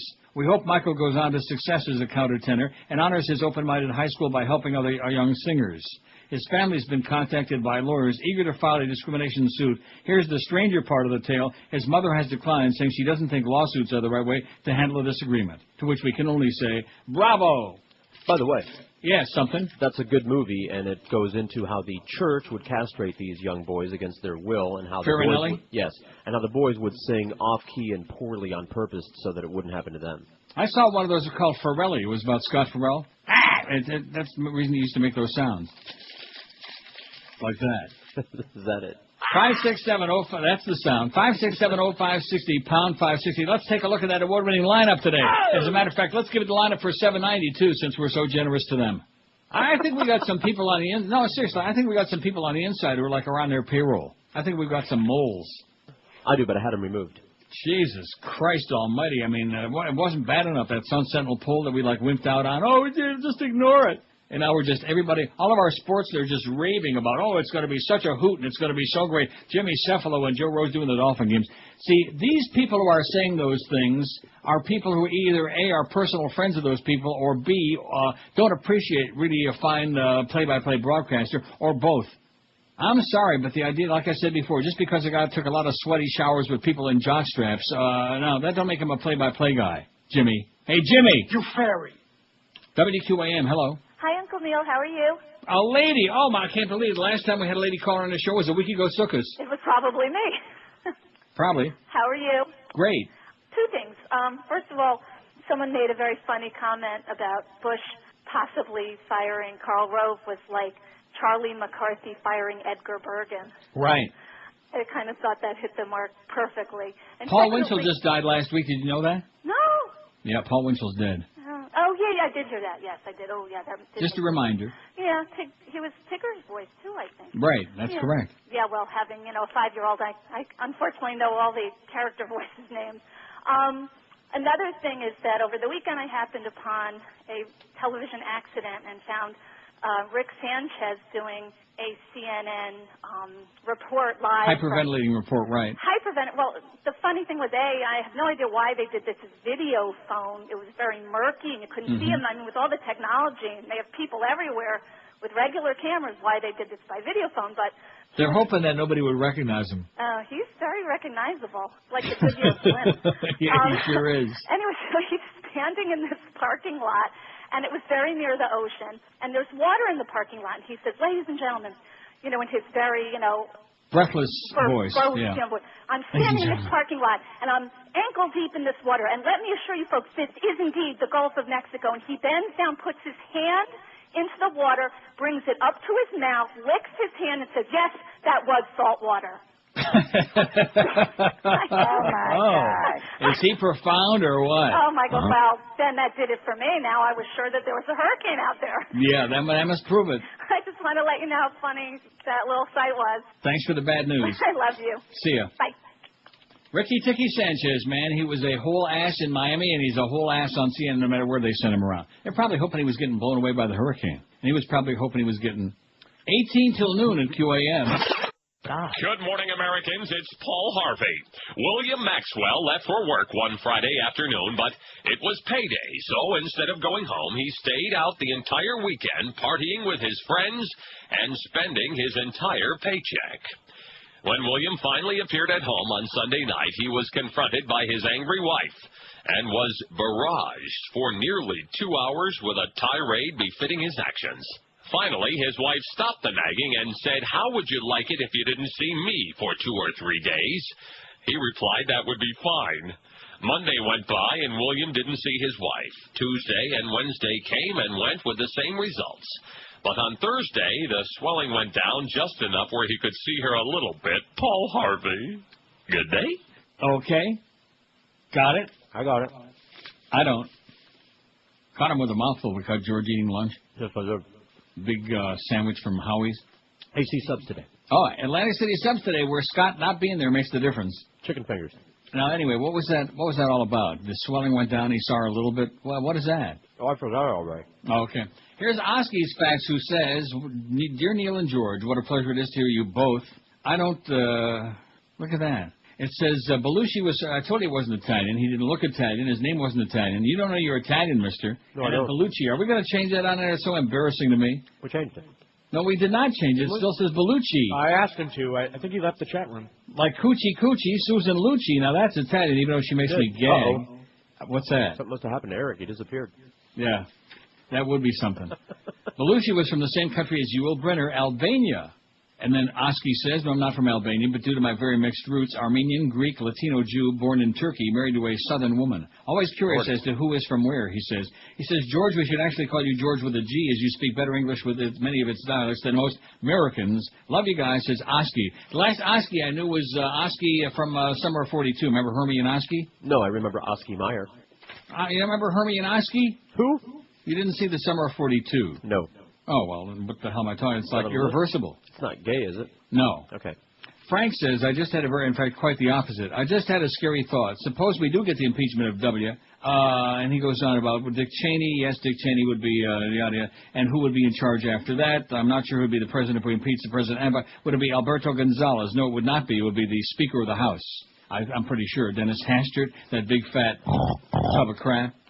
First of all, they're not going to impeach both Bush and Cheney. That's not going to happen. Let's just start with Bush. I mean, Cheney being in there, he could be busy working on them Halliburton contracts, right? That's right. He's got important work to do. Keep him the hell out of the way, out of our face. Not getting much of a response on this poll today, and it leaves me very depressed. Do I want to, end the week this way? No. Huh? Tuesday we had a pretty good, remember we did over 600 votes on the poll on Tuesday, during the show, almost 700. Right. 253 right now. I thought it was a good poll. Maybe we just don't have enough good movies on there, and if I'd shut up and take some calls. Which actor or actress in TV or movies who didn't have to act much in what role? Sly Stallone, Rocky, has got 91. Jack Nicholson, Cuckoo's Nest, 38. Spencer Tracy, any movie he was in, 22. Keanu Reeves, Bill and Ted's Excellent Adventure, 21. John Belushi was Albanian. Now look at that. He must have just heard you, Eric. He wasn't in the chat room. He was busy changing that spelling. It's really embarrassing. John Belushi, Animal House 15. No matter what his ethnic background, he's still dead. Adam Sandler, Happy Gilmore 14. Tom Cruise, Magnolia 14. Betty Davis, Baby Jane. Whatever happened, baby? It's 11. Burt Reynolds, whatever movie he was in, was 9. Dom DeLuise in Fatso 8. Robin Williams, any movie he was in, 7. Sean Hayes from Will and Grace 4. Never seen Will and Grace. Am I missing anything? No. It can be funny. It just usually isn't, but it is very gay. Kevin Costner, The Untouchables, Jeff Goldblum, The Fly, none. You know what show I've never watched and never will watch, but I see the promos, they have them all there all the time. Now, maybe you can, I know there's a lot of crap that becomes popular. Joey, what's his name? Joey, whatever his name is. Joey. Never seen a second of it. Is he funny? No. Is he interesting? No. Does he look good? No. Does he got any talent? No. I mean, other than that, it's a great show. Give me a break. That is just the worst piece of swill. I'd rather watch Throwing Up Gotti than that, and I'd rather be dead than watch that. Don't say something you can't take back. Yeah. Hockey deal ends 301-day lockout. Let's spend a lot of time on this. No. Not. We took a poll, the intermediate poll, if you tuned in late, and man, I'm going to tell you, your interest in hockey on a scale of minus infinity, it's just exactly what we always knew it was. Almost nothing, almost nil, non-existent. But we'll take 10 seconds. The longest labor battle in the history of professional sports in North America is finally over. The NHL and the Players Association said yesterday the tentative deal had been reached after the two sides for more than 24 straight hours in New York, the culmination of 10 straight days of talks. The process is not quite over. The players' rank and file and the owners have to ratify the agreement that is expected sometime next week. We're holding our breath. Not. Both sides expected to approve the deal, paving the way for the NHL to reopen for business. The details of the agreement will not be released pending ratification. The game will return looking drastically different both on and off the ice. A vastly different and complicated collective bargaining agreement highlighted by a hard salary cap has given owners their long-desired cost certainty. Yeah, the players really got led down the garden path this time by Bob Goodenow, eh? No salary cap. Well, surprise. Teams will come back looking vastly different as well. Mass player movements expected with a high number of free agents on the market, as well as several high-paid players expected to get bought out so teams can fit under the cap. On the ice, major rule changes being examined, which will hopefully open up the game, create more excitement, including the reduction of the size of goalie equipment, allowing the two-line pass, and the penalty shootout to decide the games during the regular season, which I think is a very, very bad idea. But nevertheless. Oh, wait till you hear this story. Here's one. This thing on the statin drugs. Haven't I been telling you, Dr. Kilmer, Macaulay Culkin, whatever his name is, about those statin drugs, and I will not take them? I'd rather croak from clogged arteries than take those statin drugs. They'll kill you first.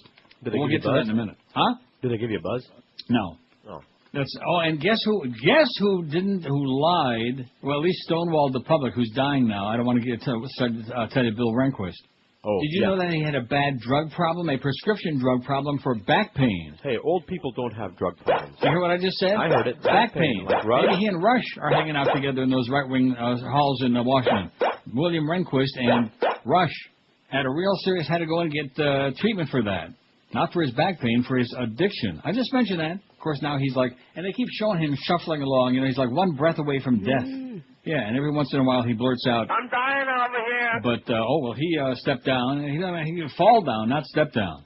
So that means there's two big openings there on the Supreme Court, which everybody begged you, please, think about this during the November election last year. Think about this. Do you want these right-wing lunatics, these Bible-thumping, no more dancing crowd, the Flat Earth Society, do you want them putting more people for life on the Supreme Court? And you went, yeah, what does that have to do with the runaway bride? Never. Guantanamo Bay interrogators degraded and abused a key prisoner, but didn't torture him when they told him he was gay, forced him to dance with another man, and made him wear a bra and perform dog tricks, military investigators said yesterday. Well, what kind of tricks? We'll get to it. Okay. The general who had Southern Command, responsible for the jail for foreign terrorism suspects at the U.S. Naval Base at Guantanamo, which I understand is a tropical paradise, also said he rejected his investigators' recommendations to punish a former commander of the prison. A military report presented before the Senate Armed Services Committee stated a Saudi man, described as the 20th hijacker, slated to have participated in the 9/11 attacks on America, was forced by interrogators in late 2002 to wear a bra and had women's thong underwear placed on his head. U.S. interrogators also told him he was a homosexual, forced him to dance with a male interrogator, told him his mother and sister were whores, forced him to wear a leash and perform dog tricks, menaced him with a dog, and regularly subjected him to interrogations up to 20 hours a day for about 2 months. Air Force Lieutenant General Randall Schmidt, who headed the probe into FBI accounts of abuse at Gitmo prisoners by Defense Department personnel, concluded that the man was subjected to abusive and degrading treatment due to the cumulative effect of creative, persistent, and lengthy interrogations. The techniques were authorized by the Pentagon, he said. As the bottom line, though, we found no torture. Detention and interrogation operations were safe, secure, and humane, Schmidt said. The Pentagon identified the man as Mohammed al-Qahtani and said he ultimately provided extremely valuable intelligence. Schmidt said he admitted to being the 20th hijacker, and he expected to fly on United Airlines Flight 93, which crashed in Pennsylvania.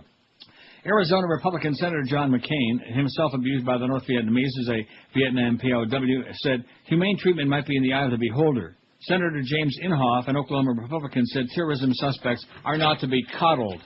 What damage are we doing to our war effort by parading these relatively minor infractions before the press and the world again, while our soldiers risk their lives daily and given no mercy by the enemy, Inhofe said. Army General Ban, that would be almost like if we were killing innocent people in Iraq, you know, behaving like the enemy. Who would do such a thing? Army General Vance Craddock, head of Southern Command, rejected the recommendation by Schmidt and fellow investigator Army Brigadier General John Furlow that Army Major General Jeffrey Miller, jail commander at the time, be admonished for failing to monitor and limit that prisoner's interrogation. Craddock said the interrogation didn't result in any violation of U.S. law or policy, and thus there's nothing for which to hold him accountable, but asked the Army Inspector General's office to look into it. Oh, we're looking into it. Miller, who helped introduce Guantanamo-style questioning methods in Iraq ahead of the 2003 abuse scandal in the prison near Baghdad, would have been the highest-ranking officer punished in connection with the detainee abuse. See, we don't want to punish the higher-ups. It's all the quislings, the gophers. The report urged punishment of a Navy lieutenant commander who wore a mask and was dubbed Mr. X for breaking military law by making death threats to another high-value detainee and telling him he would die on Christian, sovereign American soil. The report faulted a female interrogator who smeared fake menstrual blood on a prisoner who had spit in her face, but said it was part of an authorized interrogation technique. It also faulted interrogators over 2 unauthorized techniques, wrapping duct tape around the mouth and head of a chanting detainee and chaining detainees to the floor. McCain said, I hold no brief for the prisoners. I do hold a brief for the reputation of the USA is to adhere to certain standards of treatment of people, no matter how evil or terrible they might be. The investigation announced in January followed the release by the ACLU of FBI documents obtained under the Freedom of Information Act. The documents describe prisoners shackled hand and foot in a fetal position on a floor for 18 to 24 hours and left to urinate and defecate on themselves. Others said military interrogators had used torture techniques. Not the USA. We don't do stuff like that, okay? We're the good guys. We're not evil barbarians. When it comes to sports, we're the authority. Sports Radio 560, QAM. I like to relax by having Mary Magdalene massage my balls while listening to the Neil Rogers 12 to 1 hour. And now, another tale from the cell phone of Dick Cheney. Today, Dick dials celebrity biographer Kitty Kelly.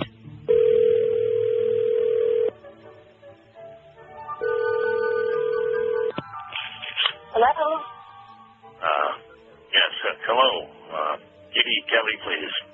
Speaking. Yes, Kitty, this is Dick Cheney, Vice President of the United States of America. How are you? Fine. That's good. That's nice. Is there something I can help you with? Yes. It's just that book that's coming out next week that you wrote. Frankly, we question its credibility, and I was wondering if maybe you could wait a couple of months before actually putting it out. I'm sorry, my phone is breaking up. Did you just ask me not to print the book until after the election? Yes. After George Bush gets reelected, print all you want. We won't care then. Why would I want to do that? Hello? Money grubbing a... What? Liar! Oh, my... If your book's released, the terrorists win! Huh? You're messing with the President of the United States of America! Okay, I'm hanging up now? We know where you live, you dumb bitch! Okay. That's right. We'll get your little dog Toto, too! Bye-bye! What's wrong with you? Hello? Hello? This has been another tale from the cell phone of Dick Cheney. Dr. Lecter. It's 12:02. Yeah, talking to that dial tone. You know, it's kind of like, hello, WQAM. Hello, like doing that. Yeah, kind of point. I'll kill some good time though if we did that. Do it twice. Statin drugs must carry a health warning. Okay, now I don't want anybody to stop taking a drug because I don't want to be responsible for you popping over. I'm not going to stop. I'm not no doctor, but nevertheless, statins. This is one of the biggest scams in the history, and of course it just keeps getting worse and worse. And between 6 and 8 p.m., no matter what you're watching, almost every single spot is either for a prescription drug. Ask your doctor about Cialis. Ask your doctor about Levitra. Ask your doctor about whatever. Statins, the popular cholesterol-lowering drugs used by more than 3 million Canadians every day. This is one that's in the Toronto Star, so it's a lot more. Who knows how many million in the U.S. Can lead to serious muscle damage in some patients, Health Canada is now warning. The makers of all the drugs, which include Lipitor, Zocor, Pravachol, Mevacor, and Crestor, must include a warning and description of the risk and patient safety information sheets, the department said yesterday. And like I told you when I was down there, and my doctor, because of my cholesterol is high, wrote that prescription out for Pravachol. Am I taking it? Am I going to take it? No, I'd rather croak. The drugs can cause muscle pain and lead to a serious, potentially fatal muscle wasting disease called rhabdomyolysis in patients with certain pre-existing medical conditions. A Toronto Star series last December called A Drugged Nation detailed the controversy around statins, the world's fastest-growing class of drugs. Certainly a humongous moneymaker, baby. Health Canada said then statin-related rhabdomyolysis was a very rare disease occurring in fewer than 1 in 10,000 patients.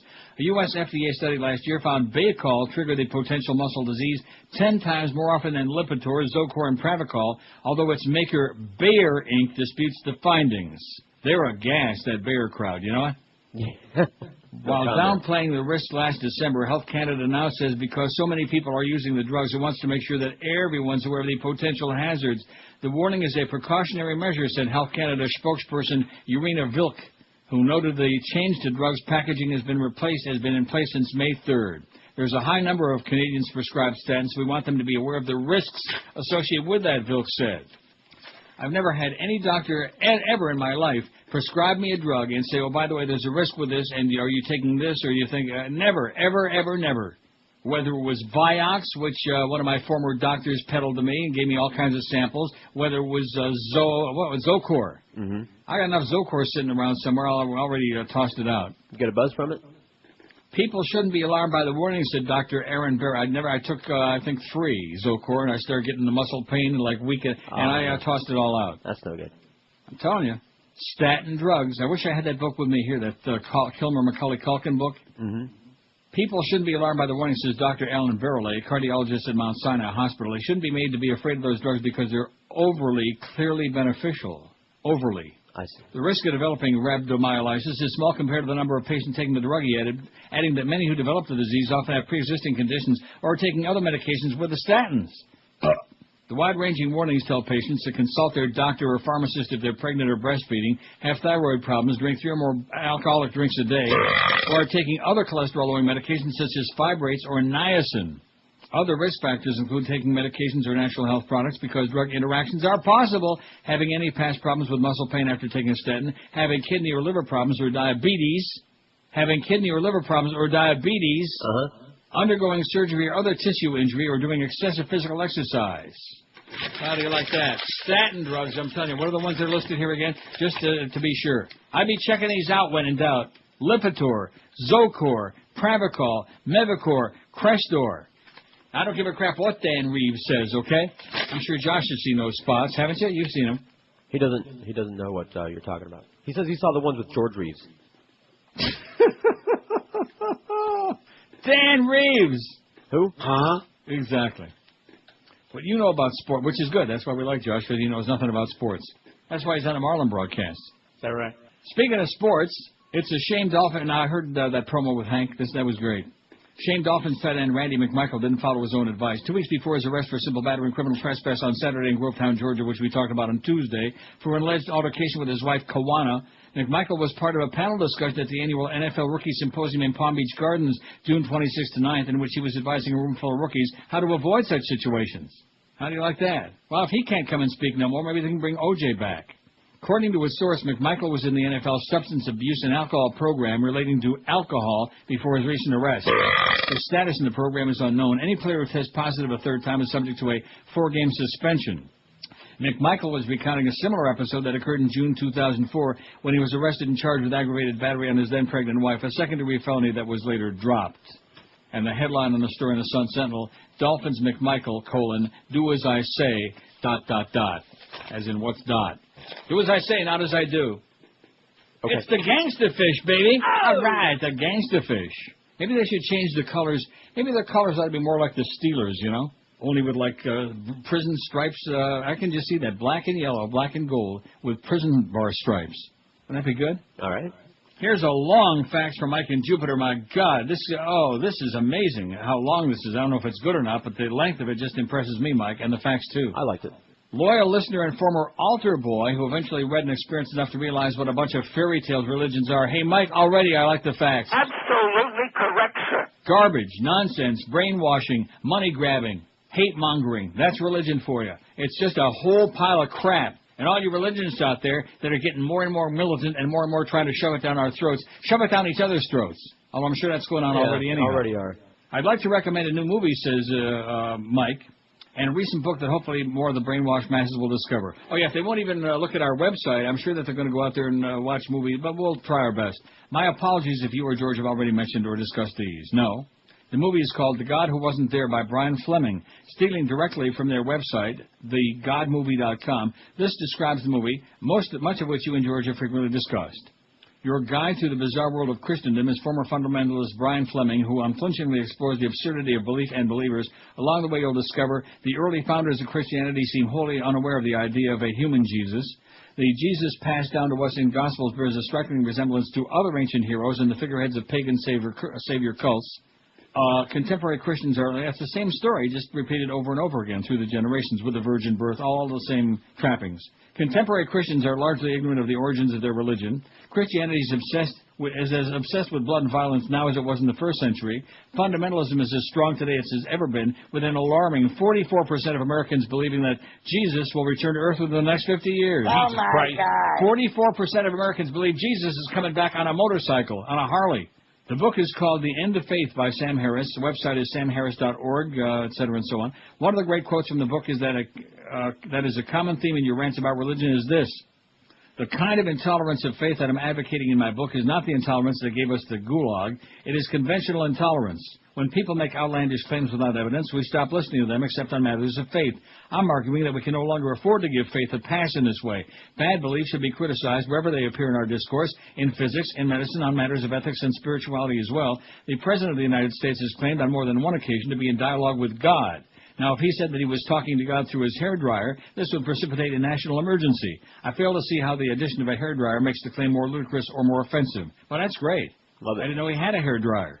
Keep up the good work and try to enlighten the ignorant masses. Thanks, says Mike in Jupiter. P.S. Love your website. I'm another one of your listeners who watched The World According to Bush. Only one to describe it. Outrageous. There's five. Five people who watch The World According to Bush on neilrogers.com. The most important documentary and the most... it's all right there, baby. It's all right there. Lays it out for you. Just sit back, click on it, and watch it. And listen to it and weep. Oh, no, we don't have time for that. We're too busy playing golf. Oh, God. 567, we better get some more movies on this poll. We're not going to make it even to 500 votes by 2 o'clock. You think? No, we'll take we some got calls. 297. The votes are pouring in on this poll like one by each. WQAM, hello. Hey, Neil, what's going on, man? It's great to have you back. Yes, it is. This actually pertains more to Georgia, though. The other day he was talking about how little kids are always screaming in the movies and everything. Mm-hmm. I ended up going to the movies last night, and all I hear is, wow, wow, wow, all behind me all day. And I turn around and I see two people, and it's Mo and Geldy, and Mo's going, don't yo.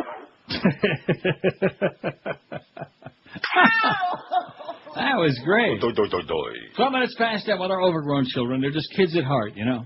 Hey, did you get a good night's sleep last night? Maybe you were tossing and turning all night, like Bobby Lewis. I probably should have queued that up again and played it. I thought that was kind of cute the other day, but I don't know what I did with it now. Oh, well. Huh?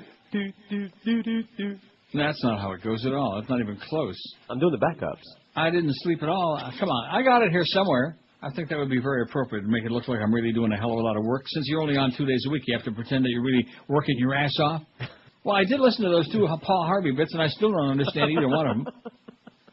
I don't hear anything, do you? Sleep at all last night.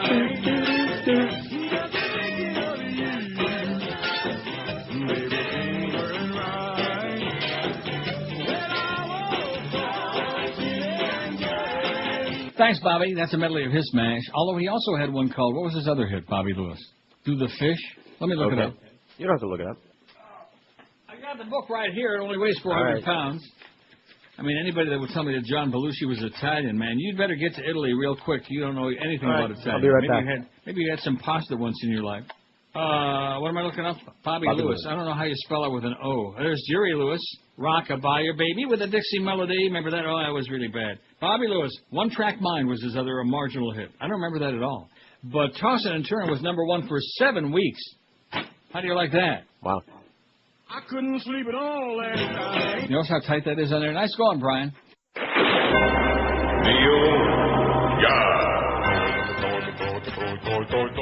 Mr. Moby, I like it when you doy.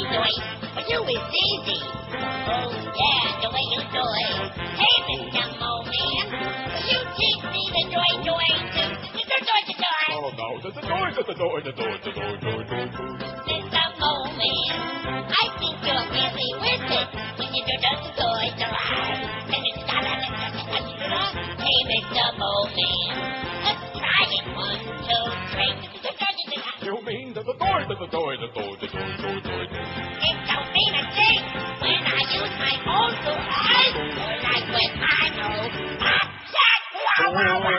Hey, Mr. Logan, please teach me how to say it. Hey, Mr.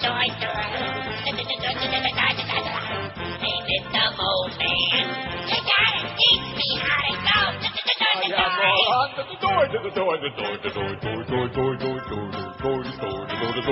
go. Now you.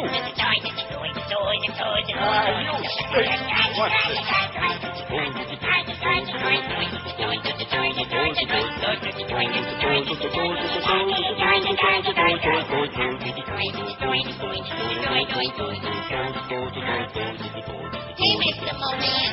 Yes? What's that doy mean? I don't know what you're talking about. I ain't never said door. Doy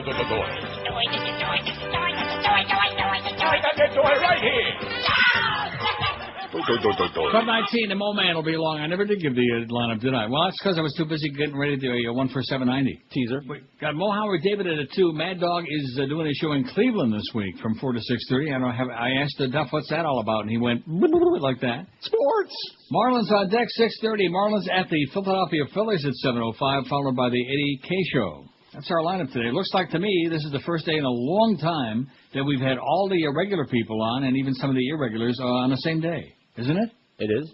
Yeah, because like on, I guess maybe on Monday. No, well, that's right. I'm talking about including me. Isn't it? Looks like it. Okay. Go double check it. Okay, let's take a few of these calls so we can expand that poll and get ourselves up to like 20,000 votes to make us feel like we got somebody listening. WQAM, hello. Not there, see? QAM, hello. Hey, Bill, how you doing? Okay. Good, I got one for your poll. Okay, it's James Caan in The Godfather. And the reason I say this is like 15 years ago, my father was a general contractor, and he did some work for James Caan, and somehow we were invited to his ranch for the weekend, and I was only like 16 at the time. And when we got to that ranch, it looked like the scene of The Godfather, the Soloto got killed. I mean, he must have had like 15, 20 security people in that ranch in suits all around. And I'll tell you, it was like a real scary weekend for me as a child after seeing that movie. Yeah. I'm serious. It was scary, dude. I was scared to death because I didn't know what all those people were out there for. You know, Well, and I guess Kathy Bates taught him a lesson he'll never forget. You're taking us very personal. Exactly. They shot Sonny on the causeway. He's dead.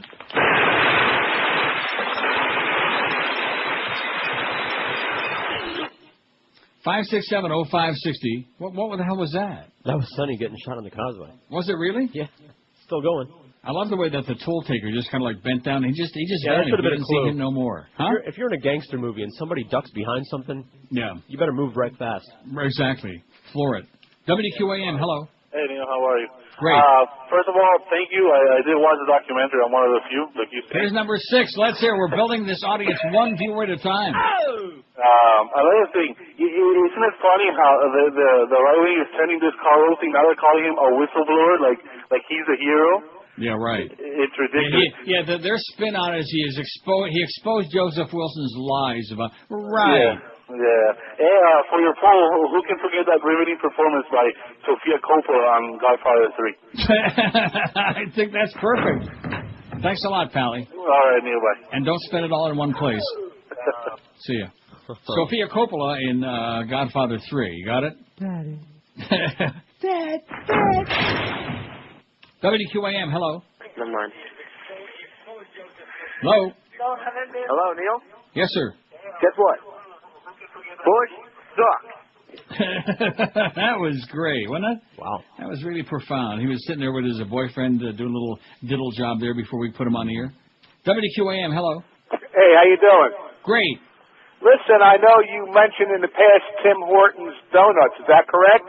Yes, sir. Okay, I was reading restaurant news last week coming home on a plane from a trip, and they were bought by the A&W Group, and they're franchising them. Just like Yum Foods put Pizza Hut and Taco Bell and Long John Silver's together in some of their groups. Right, They're now going to be right. going across the country with Tim Hortons.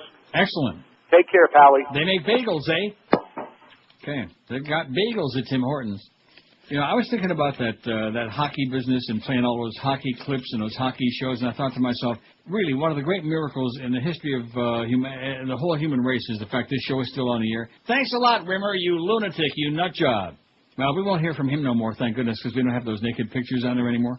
Well, Speaking of pictures, Governor Arnold Schwarzenegger is being paid $1 million a year as a consultant to a company that publishes fitness magazines, a deal critics say is a serious conflict of interest for the former bodybuilding champion. How do you like that? The payments revealed yesterday in filings with the U.S. SEC are from American Media Operations, a subsidiary of a company that publishes magazines including Flex and Muscle and Fitness. You know the kind of guys who buy Flex and Muscle and Fitness? Yay. Right. Oh, okay. Trust me. I don't know any, so. Believe me. People who read, like, those magazines. Yay. Critics say the contract is a conflict of interest because Schwarzenegger's pay comes from advertising revenue and the magazines offer feature ads about dietary supplements. The governor last year vetoed a bill that would have imposed government regulations on the dietary supplement industry. And I happen to agree with him, okay? If people want to buy a bunch of quackery, that's fine. And there's a lot of good vitamins, too, like CoQ10. Bill sponsor Senator Jackie Spire, a Democrat, called on Schwarzenegger to cut off all ties with the magazines. Whether it's an actual conflict or not, it certainly gives the appearance of being one, she said. Independent political observers agreed, saying the contract showed a lapse of judgment by the Republican governor. This is one of the most egregious apparent conflicts of interest that I've seen. This calls into question Arnold's judgment as to who he's working for and calls into question what he thinks he owes the public, said Larry Noble, executive director for the Center for Responsive Politics in Washington, D.C. Margita Thompson, the governor's spokeswoman, said Schwarzenegger had disclosed all his financial holdings and added that the deal with the fitness magazines does not represent a conflict of interest. Yada, yada, and a partridge in a pear tree. How do you like that? He'll do whatever the hell he wants because he's Arnold, he's the Terminator. So if you don't like it, go and try to beat the crap out of him. I'm looking desperately. I just can't find it. I apologize. It wasn't really worth it. Back in the box, Arnold. He's another one. What a talent, man. What a governor. Okay, speaking of that, the Desperate Housewives have a little... See, I was thinking about this also. I do a lot of thinking these days. Yeah. Especially when I'm sitting on the throne. Oh, that's my favorite. And I must be a very rare breed, although I don't think so. They just the networks don't want to admit it because with all the choices you have now with cable or satellite or both, why do people find them necessary to get sucked into watching these stupid-ass network shows? Because almost all of them are pathetic. Yeah. The Desperate Housewives have little to be desperate about now because the ABC hit, which ended the 2004-05 season as one of the highest-rated series on the air, got 15 nods this morning as the Academy of TV Arts and Sciences announced the nominations for the 57th Annual Awards, the Emmys. Do we care about the Emmys? No. Housewives earned picks for 3 of its actresses, Felicity Huffman, Marcia Cross, and Terry Hatcher, as well as a nomination for the Best Comedy Series. However, the show's 4th housewife, Eva Longoria, was overlooked. Longoria was the only housewife not to earn a Golden Globe. The show tied NBC's Will and Grace for most nominations for a series. Everybody Loves Raymond. Oh! Have you ever seen even 2 minutes of that? Sure. You like that show? It can be funny. Ray Romano? Which wrapped its final season in May. Earned 13 nominations, including nods for Best Comedy Series and Best Actor in a Comedy Series, Ray Romano. The HBO films, The Life and Death of Peter Sellers and Warm Springs, each had 16 bids. A few newcomers broke in the Emmy ranks. Lost, another ABC hit show, was nominated 12 times, including Best Drama, Best Supporting Actor, Naveen Andrews and Terry O'Quinn. Hugh Laurie of Fox's medical drama House earned a nod for Best Actor in Drama. House.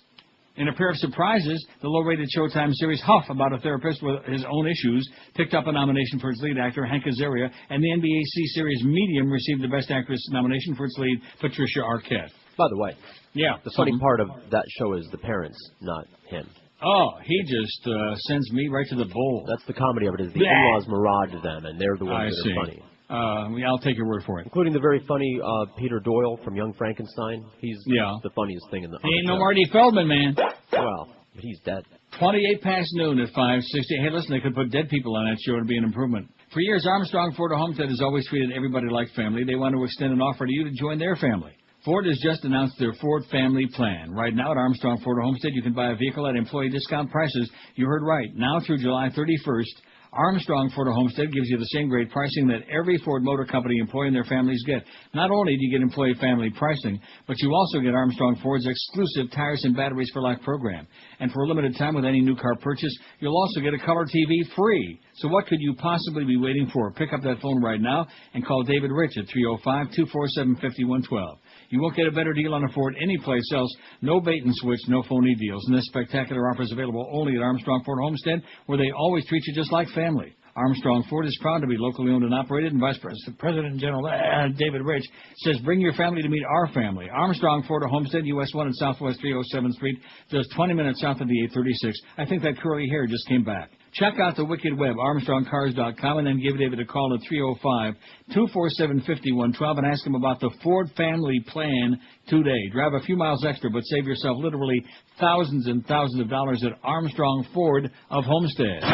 When it comes to entertainment, it's Neil Rogers Middays. Sports Radio 560, QAM. With each other, naked in the street. Here's what people are saying about ABC's mysterious new drama, Lost. What is with the people on the island? A dead guy comes back to life. A guy in a wheelchair can suddenly walk. Yeah, and don't forget the kidnapped girl who reappears out of nowhere. And what was that? Oh, that's the polar bear. Polar bear? This is a tropical island? Or maybe it's not, because it's not just the passengers who are lost. It's everyone who watches the show. Don't ugly people have mysterious secrets? Everyone is so good looking. Oh, you forgot the fat guy. Oh, yeah. Hey, what if he's a polar bear? Oh, what if the polar bear is a hallucination? Or a flashback. Or a flashback of a hallucination. Or maybe the show's writers are just as lost as everyone else. What is the announcer talking about? He could be a hallucination. Or a flashback. You're both wrong. I'm the polar bear. I thought maybe he was going to be the ring bearer. 12:32, 28 till 1 at 560 WQM. We got the Mo Man, the Mo Meister, coming along at 2. And then Mad Dog from Cleveland. Well, this business of doing shows from out of town, man, that's got to stop. Spanish Broadcasting System, Inc. said yesterday, SBS Inc., it's agreed to work. I just want to cry. And I'm sure a lot of people who live in South Florida are desperate to get out, want to feel the same way. Where does it stop already, huh? The St. Mary's River. SBS said yesterday it's agreed to acquire a Miami-based television station for $37.5 million, its first foray into the TV market. SBS is its acquisition of WDLP-TV, another television asset serving South Florida, from Dr. William De La Pena. Watch it. I didn't watch it. Is expected to close in the fourth quarter of this year, pending approval by the unctuous, the obnoxious, disgusting, and dictatorial FCNC. The company said it intends to fund the acquisition and its TV venture from cash on hand and free cash flow from operations. Further details of the deal are not disclosed. Miami is the nation's second-largest Hispanic TV revenue market with $130 million. About 30, man. $130 million in Hispanic TV advertising expenditures in 2004, projected to grow to over $140 million this year, SBS said in a news release. The Spanish-language media universe of South Florida, our home market, presents a unique and logical entry point for our debut in television, said Raul Alarcón, president and CEO of SBS. WDLP-TV reaches about 1.5 million households in the Miami-Fort Lauderdale area using over-the-air cable and satellite distribution. Among the shows it runs are the variety show De Todo Un Poco, a little of everything, talk shows and programs dealing with news and current events, De Todo Un Poco, and Your Mama. After a pending sale is completed, SBS says it will own and operate 20 radio stations in New York, L.A., Miami, Chicago, San Francisco, and Puerto Rico. They also operate LaMusica.com, a bilingual online site providing content related to Latin music, entertainment, news, and culture. Shares of Miami-based SBS fell 8%, or 8 cents rather, or 0.8% to $9.89 in afternoon trading on the NASDAQ after the announcement. They fell. Like, are you kidding us? They total up. Oh, and there's that Cristiano poor bitch. Expected it to be, for instance, like many other terrorist attacks, including 9/11, where the terrorists were foreign-born and came over. Hey, Cristiano, what's that strange-looking duffel bag sitting over there? Better pick it up and take a look inside, sweetheart. Oh, man. She is just the epitome of what's wrong with the media. She's it. Her and Wolf Blitzkrieg. 567-0560, pound 560 in the Verizon and Singular wireless lines. WQAM, hello. Hello. Yes, sir.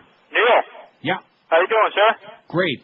Hey, I was just wondering if you had a chance to look at that website that went up a few weeks ago about Ken Jenney. The website about Ken Jenney that says what? It's the about reference to the crime clearance scandal that he's been going through for the last 2 years. Right. Anyway, this is a very professional, comprehensive synopsis of how Jenney is involved in cover-ups and stuff pertaining to this whole issue, and it's a very good website with the online petition for removal of What's Jenney. the website? What is it? It's www.browardsheriffcorruption.com, and it has it's very intellectual, professional website, and very interesting information pertaining to the whole issue. Okay, well, when in doubt, get his ass out. Thank you. Ken Jenney, the possum, get him out, the BS. Oh! Huh? Hey, man. What a piece of turd he is, huh? Boy, we had some sheriffs or what? From Nick Navarro and Ed Stack, all of these people, just the same old trash, garbage. Bye-bye, Ken. Go rub your bald spot and say hi to your girlfriend, Charlie Crist, on the way out. Some customers say wild horses couldn't drag them to the table at a New Zealand restaurant that's offering a charge. Oh, this is great. offering a char-grilled horse meat dish called Mr. Ed is Dead. Oh. Yeah, true story. Restaurant owner David Kerr said yesterday that he received a lot of complaints and abusive phone calls after he started serving horse steaks at his eatery in Hamilton, North Ireland, New Zealand, as part of an annual event during which restaurateurs compete to offer the best out-of-the-ordinary culinary delights to diners. The calls were pretty lively and disgusting and not comforting for the staff, Kerr said, adding that there was swearing, cursing, horrible language compelling him to call the police. Nevertheless, some customers couldn't wait to chow down when horse appeared on the menu at the weekend. Kerr said he sold about 10 horse steak meals Monday night. Some think it's appalling, but others are really interested to give it a go and want to know where else they can buy it, he said. Leading racehorse breeder Sir Patrick Hogan said he certainly won't be eating horse, that's for sure. If there was only one restaurant in Hamilton and it was his, I wouldn't sit at his table, said Hogan, who was knighted by Britain's Queen Elizabeth II for his passion for breeding thoroughbreds. Spokeswoman for the International League for Protection of Horses, Sandra Shearer, said although she would not be eating horse flesh, she was not offended. Horse meat appears in imported salamis and is often used in pet food in New Zealand. Imported salamis, I'm not going to be eating them no more. Well, the national convener of judges for the Monteith's Wild Food Challenge, Kerry Tyack, said putting horse on the menu is different. So long as they meet health and safety issues, I have no problem with it, he said, adding that those offended will stay away. Those interested will try it. Mr. Ed is dead. What's that bit we got on Mr. Ed? We have a Mr. Ed phone scam. Oh. Good morning, Ace Hardware. May I help you? Hello. Hello? Hello. Good morning, Ace Hardware. May I help you? Hello. I'm Mr. Ed. You're Mr. Ed? I'm Mr. Ed.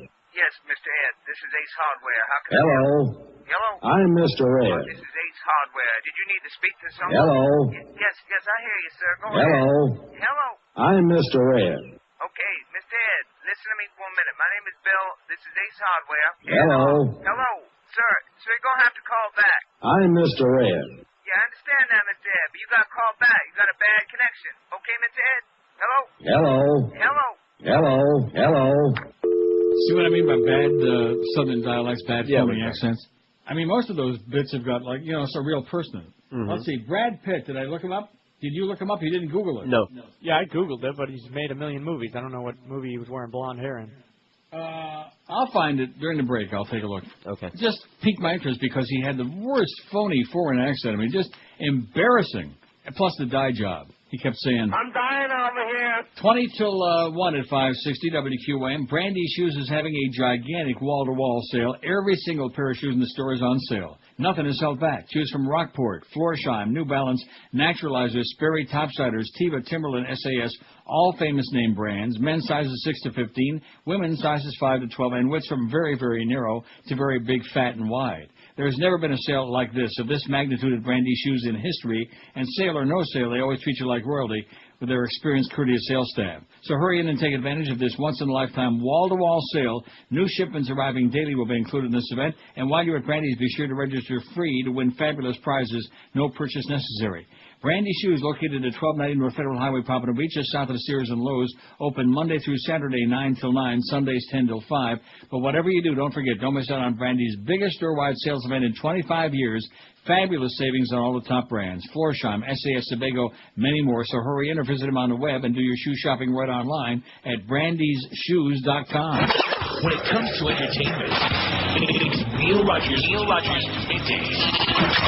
Sports Radio 560 QAM. It's time to get it on. Oh, it's a wonderful day in QAM. I think I'll fire someone today. Hey, Greg. Oh, hello, Mo. Doi doi, as they say. Now, see here, Bub. That little packethorn pulled a fast one with that setup call, see? And frankly, I don't see the humor. Maybe I'll fire you. Why, I'll have you Now, know. now, just calm down, will you? Now, how's this wall look over here? Huh? What wall? This wall here. There's nothing on it. It's nice and smooth. Yeah, I got it, wise guy. You want to put your fist through the wall, huh? Now, go ahead. All right. Look at that. You went right through the wall.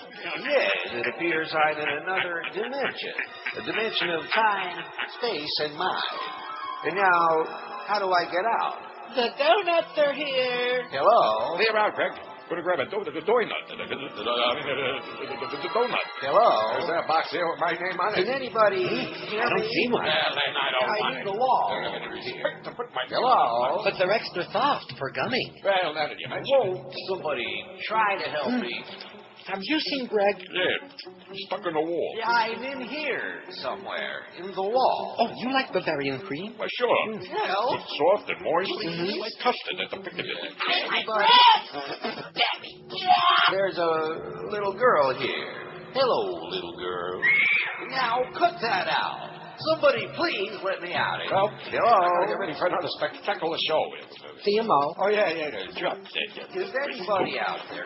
Could you possibly lend me a hand? Yeah. Greg, shut your mouth. I'm trying to run a radio station over here. If any of you decide to save me, I'll tell you what, I won't fire you. Okay, how about I see that payroll is processed in a timely manner? Promise? You have my word on that. Really, you do. Hello? Yeah. 12:45. Him and Karl Rove, man. They ought to like elope. Greg. Hey, Greg, stay in the wall, okay, sweetheart. Wait till you hear this. All right. Oh, before we do that, Brad Pitt. The movie was 7 Years in Tibet. Okay, I never saw that one. Where he played the Austrian mountain climber and did a very bad European accent with his blonde hair. Just unbelievable. Speaking of Brad Pitt, he got meningitis. I think Angelina spent too much time down in the basement and picked up some bad stuff. It's worth it, I'm sure. Film star Brad Pitt was released yesterday from an L.A. hospital where he had been admitted for a flu-like illness that turned out to be viral meningitis. Oh, my God. He was home yesterday afternoon after his discharge. Oh, God, I sure hope he didn't have an oily discharge. And was doing well, the publicist said. Yeah. Oh, no. Now, here's the story. Speaking of that good old-time religion. And after seeing this documentary last night about that guru Baba, whatever his name was in India, and the fact that these people didn't, number one, the one guy, this Jewish guy, he didn't want to believe no matter what they said because they showed a clip of this guru in front of his thousands of followers there with one of his big performances praising this guy, who's obviously one of his big funders, you know? Mm-hmm. And the guy was in tears, and it was the greatest moment of his life. And no matter what they tell to these people about him, it goes to show you that when people are brainwashed to this degree, that only the greatest amount of deprogramming, if then, can release their mind again. If then. If then, like I said, if then. And in the case of these particular two guys they showed on there, hopeless. I mean, the one guy is saying, I don't care if he's a pedophile, if he's a child molester, I still believe in him. Okay. It's like those little jackasses, those little quislings out there with no life who were, doing the Michael Jackson routine outside the courthouse and outside Neverland. I have no life. One of the suicide bombers who struck in London was probably recruited when he attended a religious school in Pakistan with strong links to Al-Qaeda and its Southeast Asian offshoot, Jamia Islamiyah, the Scotsman says. A religious school in Pakistan. Security sources in Pakistan are investigating a tip-off that Shehzad Tanweer attended a religious school run by the terrorist group Lakhsar-e-Taiba, LET, during a recent visit to that country. The group's founder has publicly stated that he believes suicide bombing to be the best form of jihad, holy war. How do you like that? Religious schools all need to be shut down immediately. Let's pass a law right now. Shut them down. Stop the brainwashing now. And again, you can't discriminate, so it's got to be all religions. Shut them all down. All the fairy tales. Sure. It's really easy. All you have to do is prove what you're spewing, or you get shut down. Now, look at this. Elmer says the Brad Pitt movie we're talking about was The Devil's Own. And I never saw that either. That's not the one I was talking about. It said he had a terrible fake Irish accent in that one, possibly the worst I've ever heard on film. That was a different one, I think. Also watch The World According to Bush on your site, and let me say, Norman Mailer for president. Add Marty Feldman and Young Frankenstein to your poll. And we even talked about that before, and I think he's got a good point. He didn't have to act. It was a real eye-popper for me. Eye-poppy. Yeah. Marty Feldman, Young Frankenstein. There's one more for the poll. They don't like this poll today, I can tell. I thought it was, different. They haven't done it before, which doesn't make it good. But I just thought about people who just, they just show up and they don't have to do much because that's them.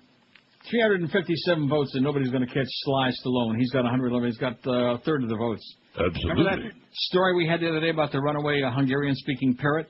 Right. Got some good news. Winfield, Indiana. Polly really did want a cracker. Oh, wait a minute. This isn't the right story. Uh-oh. I thought this was a follow-up. I'm always finding follow-up stories to the ones that we have. This is a different damn bird. Oh, geez. Polly really did want a cracker. Sydney, a missing 3-year-old macaw in Winfield, Indiana, is back home with her owners thanks to the help of crackers and friendly neighbors. Michael Toth and Erica Westby, those sound like the names, don't they? Yeah. Owners of the bright blue, gold, and green parrot, yeah, it's the right story, blanketed their neighborhood in northwest Indiana with flyers after their pet disappeared July 3rd. 5 days later, Tina and Clay Putnam spotted the bird outside their home. Let's see, what are the names? There's the Amish in Indiana, what are those names? Hostetler. Everybody in Indiana is named either Putnam or Hostetler. Right. So anyway, 5 days later, Tina and Clay Putnam spotted the bird outside their home. My husband climbed the railing and fed the bird townhouse crackers, Tina Putnam told the Times of Munster. Maybe some Munster cheese couldn't hurt either. We didn't try to catch her. We just fed her until Michael got to the house. When she flew the coop, Sydney was attacked by other birds, ate pizza from members of a work crew who tried to lure her from a tree. Oh, she ate pizza. I wonder if that was the one that had the anchovies that Lionel Tate was pissed off he didn't get. Still, Westby said the $1,200 parrot wasn't hurt during her adventure, but she's a pretty tired bird, she said. Oh, there's nothing worse than when your bird gets real tired. Yeah, I heard that. Yeah. 5670560, pound 560 on the Verizon and Singular Wireless lines. WQAM, hello. Hey, Neil. Jimmy Yes, sir. Stefano and Joe Rose. This is gross. Can you play me something with Rick Weaver and Hank Goldberg? Because I'm pissed off about this. And in closing, I ain't no mooly cracker Jew boy. What was that? I was hoping you could tell me. It was pretty weak is what it was. Pretty You weak. dummy. Oh, I don't have that. It's on a cart. Tuesday you'll have to feed that down the thing. Right. You know.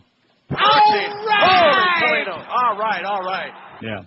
Well, that's because we had to get rid of those carts, you know. The fans beginning to blow the play selection. He's spun him right out of his jockstrap. He is on Queer Street right now. Well, I tell you, they don't make him like Rick Weaver, I'll tell you that. And whatever happened to, speaking of that, in the midst of all this business about Jimmy's syphilis, whatever happened to our good, close personal friend, Bill Zimford, that got screwed over? I mean, that didn't do the games no more. What do you mean what happened to him? Just what I said. What is he doing these days? That's he it? asked. Yeah, I don't know. And we don't know. I thought maybe Josh might know. Josh doesn't even know who the hell Bill Zimfer is. Wasn't he doing FIU's play-by-play? Is that what he's doing? He was. Oh, I'm so sorry that I asked. This is, it kind of like reminds me of the old Ayatollah. Remember the original, not the original, but the earlier Ayatollah in the 70s? Ayatollah Khomeini? Ayatollah Khomeini, who croaked and then the casket almost fell out of the helicopter. The body of a Louisiana man strapped to a gurney fell from the back of a pickup truck in Dallas Tuesday onto a South Dallas highway into the path of oncoming traffic. I didn't think it was possible for that to happen, said Mary Ellen Douglas, who was driving to work when she saw what she initially thought was a package that had fallen from a truck. Oh, there's nothing worse than when you drop your package from your truck. Hurts. That's like that sore bird story. I wanted to get out of there. It was too freaky for me, she said in a story in Wednesday's edition of the Dallas Morning News. Authorities said the driver was carrying the body to a Shreveport, Louisiana funeral home after the man died Monday at a Mesquite hospital. The driver of the truck was not aware that he had lost the body. Dallas Police Lieutenant Rick Andrews said he saw the open door, he stopped and looked, he turned around, went back, retraced his steps, and found the body. Driver swerved to avoid the corpse and gurney.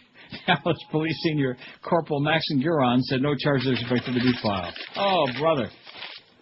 Damn good thing they swerved, because that would have been like adding insult to injury, wouldn't it? Yeah, I hate it when that happens. 5670560, pound 560 on the Verizon and Singular wireless lines. WQAM, hello. Don't need me, Wilbur. I am Mr. Ed. Oh, he died too, didn't he? What was his name for Mr. Ed? Oh, I don't know. But I oh, think he yeah, died. you do. Alan know Young. his name. Okay. Right? I'll take your word for it. Get Both out know. of here. Alan Young, he's dead. WQAM, hello. Hello, Neil. Yes, sir. How's it going? Great. Yeah. Boring. WQAM, hello. Neil, He's slipping down the ladder on my list. Yes, sir. I want to congratulate you for being there instead of here. Yes, thank you. And well deserved. If I wasn't such a schlepper, I wouldn't be here. I got the winner for your poll today. Okay. Courtney Love in The People versus Larry Flint. Yeah, she played a slut. Right. Yeah, no, that was a real stretch. Yeah, exactly. And a drug addict loser. Stretched it about 1/10 of an inch. Exactly. Good choice. Thank you. And in closing, Robert Threeper is the Antichrist. Oh. I knew there was some reason he kept hanging around. Yeah. This is the longest departure in the history of broadcasting. Okay, I've been in this business about 800 years, and I've never seen anybody who's been leaving so long. I'm leaving now. I'm leaving. Okay, Robert, we'll pack you a salami sandwich, okay, kosher. I'm leaving. He'll never leave. He'll be there to the day they're going to have to, like, extract him from that building. He'll never leave. He's like part of the woodwork. And that may be part of the reason is because he knows where all the bodies are buried. He's got the keys to the kingdom. He's the only person in the building who's like a flunky who's got the keys to every orifice. I even hear he's got the keys to Greg's orifice, if you catch my drift. Are you drifting? Here's what we got so far. Yeah, I'm drifting off. I think maybe you ought to do the 1 to 2 hour. What? Well, what? Where is that thing? I think I've lost those. I'm playing off the disc. Huh? I'm just using That's what I've been doing. But I can't find what I did with that damn disc. Oh, if I lost that, that's like the end of my life. Where is it, Boca? Oh, here it is. Wow, thank goodness for that. If I lose that, that's the end of the show. That's one of the greatest. And what's this thing? I couldn't sleep at all. Oh, he's still in there. Bobby Lewis is still tossing and turning. I'll be damned. Let's drop his ass on the highway and see how far it rolls. Okay, let's see if this. There you go. And then, of course, there's always the ever-popular Josh Cordes doing... What is it? Just like, what was it I asked you about a little bit ago? And it was kind of like... Those in favor of the amendment will say aye. Oh, I like that. Those opposed, no. The opinion share, the noes have it. There's some good stuff on there. Yeah, Nice going, Brian. You simpleton, you crazy person. Old chicken neck. 12:56. So there's Jim Clancy from CNN International, who's now doing this stuff in the middle of the day because CNN's making cutbacks. So they're like they're piggybacking. It's just shocking to me, you know. Although nobody cares because nobody's watching it anyway under the age of 100, and rightfully so. That's good. All you young people out there, don't ever watch CNN. It'll poison your brain. Mm-hmm. You'll have to get deprogrammed. In fact, just program it right off your TV. That's a good idea. Whatever channel it's on, just block it out. When in doubt, CNN. Put on the Hustler channel and the Playboy channel and anything else you can still get, but block out CNN. Boris Badenov, since Wheeler's leader has won, Natasha and I no longer have to look for a moose and squirrel. Instead, we listen to the Neil Rogers Fair and Balanced 1 to 2 hour. Saturday morning, join Bullwinkle J. Moose and his bully buddy, Saddam Hussein, for the madcap misadventures of Iraqi and Bullwinkle. Beanie, beanie, kitty beanie. The United Nations is about to speak. Who cares? Give me that crystal ball. Reckon he got up on the wrong side of the bunker. Perhaps a poem will help. Saddam, you're one whacked out dude. And just like your oil, you're smelly and crude. Hey, Moose, did you see your squirrel friend? Oh, you mean Rocky? Sure, he's over there. And over there, and over there. Oh, my!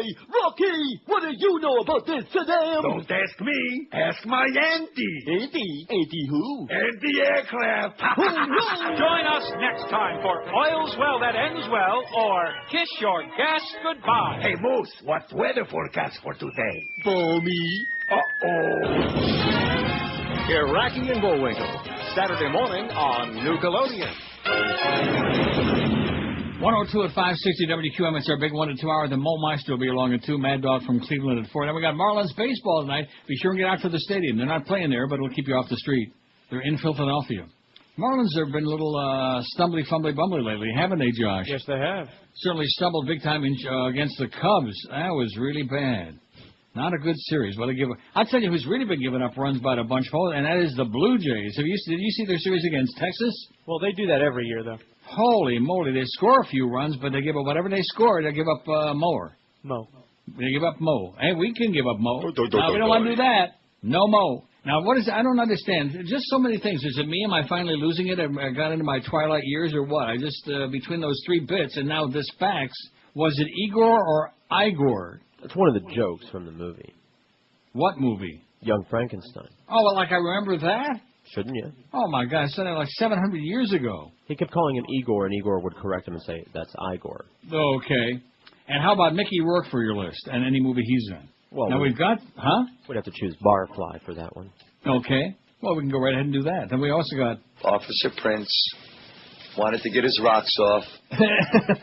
Well, how come every time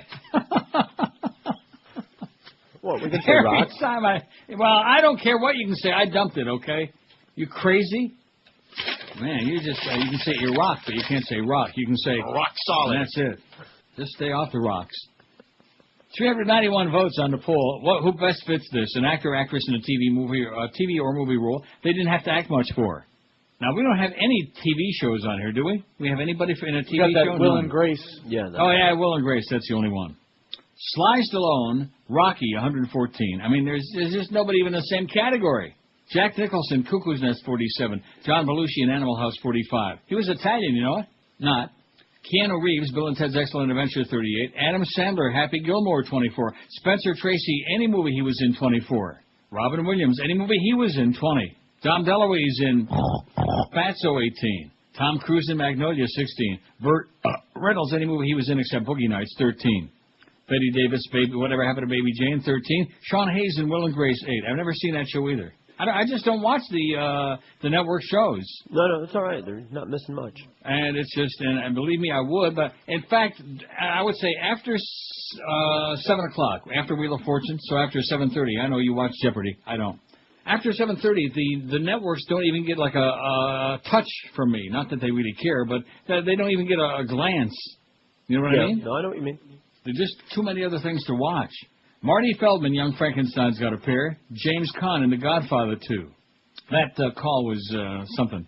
Sofia Coppola, Godfather Part 3, has got a pair. Jeff Goldblum in The Fly 2. He kind of looks like it.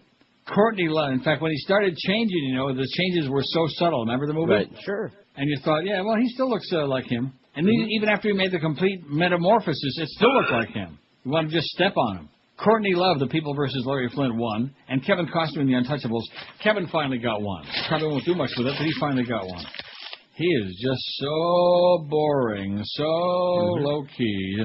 Just no emotion, no passion, no nothing. And then, again, that bad, phony accent in JFK, only outdone by Kevin Bacon's bad, phony Southern accent, that drawl.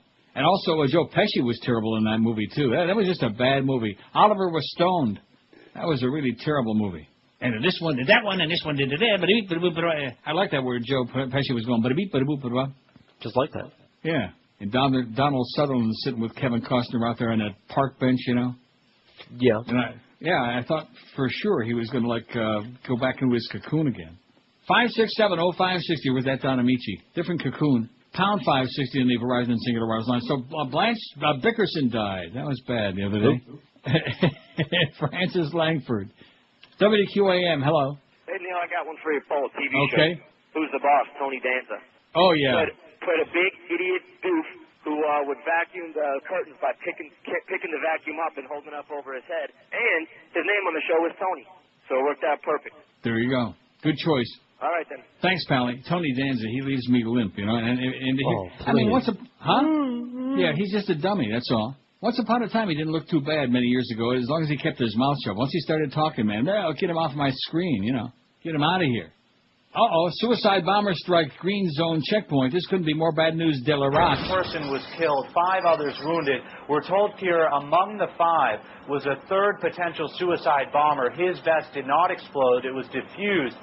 This, the U.S. military says, a sign of success for the Iraqi security forces. They prevented these bombers from getting any closer, preventing the casualties from being much higher. Oh, that's good. See that? We got one for today. Now, the one yesterday when all the soldiers and kids got killed, that was just an aberration. But the one today goes to show that we're really making some progress, right?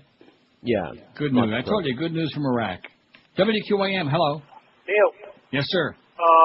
For the poll, Ray Romano, S1. Okay. The same. And Everybody hates Raymond. yeah, and that one from Renegade. What's the actor from Renegade? The actor from Renegade? Yeah, remember that old 80s TV show, Lorenzo? Lamas. Like yes, he does. Lamas, something like that. I remember Lorenzo. That one. All day long. Horrible. Okay, thanks, pal. Remember Lorenzo? You hate Lorenzo Lamas. I used to love Lorenzo Lamas. Now he's old and he's, old meat. Yeah, now there's nothing to appreciate except his talent. I don't care if he has any talent, okay? That's how good he looked. What was that movie? He was wrestling that snake. I always bring that up. I don't know what it was. Snake Eater. Was that it? There was a series of them. 5670560. What are you thinking? Pound. I think it's almost 2 o'clock. Pound 560 in the Verizon Singular Wireless line. WQAM, hello. Uncle Neil. Yes, sir. I feel disgusting. I told George that yesterday, and I guess I kind of scared him away because he hung up. But Yeah. I feel absolutely disgusting. Actually, just for kicks, went onto your website and started reading a little bit of the stories, I feel like I just topped the tip of the iceberg. I read like 2 or 3 of them. I couldn't read any longer. I was sick. I'm sick to my stomach. And you know what? You want to hear something that's really bad? Sure. I actually voted for Bush. So, I repent. Everybody makes mistakes. Okay, now we're tracing the call, so when you get a little knock on the door at 3 in the morning, if I were you, I'd like crawl under the bed and hide, because we will come get your ass. Thanks, Uncle Leo. Don't do it again, Pally. Definitely not. Okay, see, he can't help himself. He's brainwashed. He's one of your people, probably, or like, you got some ethnic thing there. See, this is the thing, I can't imagine, I mean, maybe it's possible, but I can't imagine, like, African Americans in Detroit saying, oh, we made Detroit what it is today. I mean, if they did say that, I would say, yeah, you're right. I have to agree with that. And so this business about when a certain segment of the green-toothed Cuban community says, oh, we made Miami what it is today. Well, I'm sorry, but as right as you are, I would be bragging about it, You follow what I'm saying? Yeah. Can you imagine black people in Detroit pounding on the chest saying, oh, we made Detroit what it is today? If you ever went to Detroit, seriously, which I pray that you won't, neither one of you, anybody, you would just shake your head in dismay and say, what happened here? Was there like a war here or something? Obviously there was. It makes Beirut look like paradise, like almost as tropically paradisical as Gitmo. In fact, I bet you Gitmo is like heads and shoulders above Detroit. It's a toilet. It's an outdoor septic tank. But nevertheless, now this story that you sent me about Thin Sandar, okay, the chicken seller in Myanmar, which see, to me, it's still Burma to me. When you start getting old and 90% of the countries in the world have different names than they used to have, at that point you realize you've kind of like lost touch somewhere along the line. Thanks for reminding me. What? Because I had forgotten what Myanmar was, and I'm scratching my head all through that story. Burma. Thank you. It's like Sri Lanka. It used to be Ceylon. That little turd down there in the ass end of India? That's right. Anyway, a chicken seller in Myanmar had always dreamed of being a man, When she inexplicably grew a penis last month, the 21-year-old treated it as an awe-inspiring omen, as have the thousands of stunned villagers who have traveled to a pagoda to see him.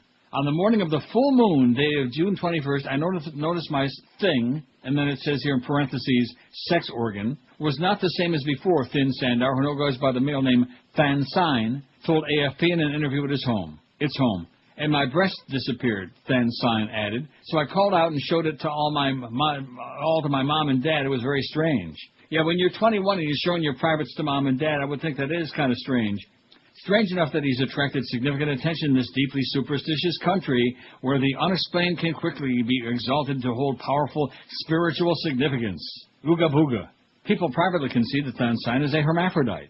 Several medical experts have examined him. He awaits test results from the Central Women's Hospital. But few have come forward. I guess only I got that. But few have come forward with a medical explanation of the transformation as they await an official report by the Health Ministry, whose experts have also examined Than Sein. We cannot say right now she's really undergone a sudden gender change, said a township official who declined to be named, adding that the birth certificate shows that he was born a girl. It can be confirmed. I don't know why this is such a big story. I mean, chicks with... it's funny. It's funny because they're making a big deal out of it. Oh, I see. It's religious and all that. It can be confirmed when we receive the report from the Health Ministry, although some medical checkups have shown her to be a true man, he added. A real man. A true priest. Hermaphrodites, also known as intersexuals, are often born with ambiguous genitalia or have both testicular and ovarian tissue in a single person. Medical doctor that's A-Y-E, laddie, Sandra Kang put it in layman's terms in a local journal. Her penis appeared at the side of her clitoris, the doctor was quoted as saying. Regardless of the official findings, local villagers and other curious Myanmar nationals are flocking to the Ongye Thar Yar Pagoda in this new satellite township 19 kilometers, 12 miles from Yangon, to see Than Sein for themselves and make donations to him or the temple. Up to 400 gather at the pagoda each day, often in the courtyard under colorful umbrellas to ward off the sun's rays, waiting for a chance to talk with and touch Than Sein. It doesn't say where they're touching it. They're touching it. Well, thank God there's people in America aren't doing stuff like that, like, looking at stoplights with reflections of Jesus or on the underpass and overpass with the Virgin Mary. Thank God that doesn't happen in civilized places like America, eh? We're not superstitious.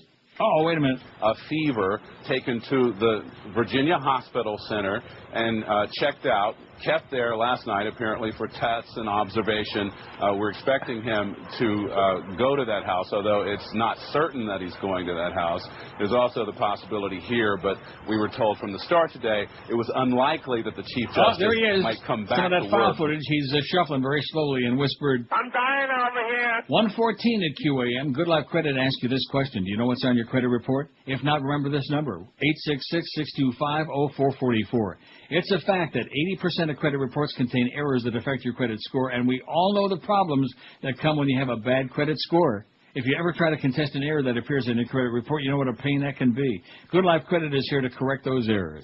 Good Life Credit's in-house attorneys will do all the work for you, and there are no setup fees. Good Life Credit will order your credit report from the 3 major credit bureaus, write the letters of discrepancies, and straighten out any inaccuracies, too. So don't let somebody else's mistake cost you a high credit score. Before you go visit that dealership or call the realtor, do yourself a big favor and call Good Life Credit. And right now, the first 10 callers will get a 10% discount. Just tell them that Neil told you to call. Call toll-free 1-866-625-0444. That's 1-866-625-0444, or on the wicked web, it's goodlifecredit.com, he said, and nothing happened. And you want to know why nothing happened? I know, you got the pot shut off. No, because I got so animated again, I knocked it down. When it comes to sports, we're the authority. Sports Radio 560 QAM. And don't for the Celtics. Good morning, Americans. It's Paul Harvey. Stand by for news. A couple had 2 little boys, Johnny and Jimmy, ages 8 and 10, who were excessively mischievous. The 2 were always getting into trouble, and their parents could be confident that if any mischief occurred in their town, Johnny and Jimmy were involved in some capacity. Their parents were at their wits' end as to what to do about their son's behavior. So they heard that a clergyman in town had been successful in disciplining children in the past, so they contacted him, and he agreed to give it his best shot. He asked to see the boys individually. So Johnny, the 8-year-old, was sent to meet first with the clergyman, who sat Johnny down and asked him sternly, "Where is God?" Johnny made no response, so the clergyman repeated the question in an even sterner tone, "Where is God?"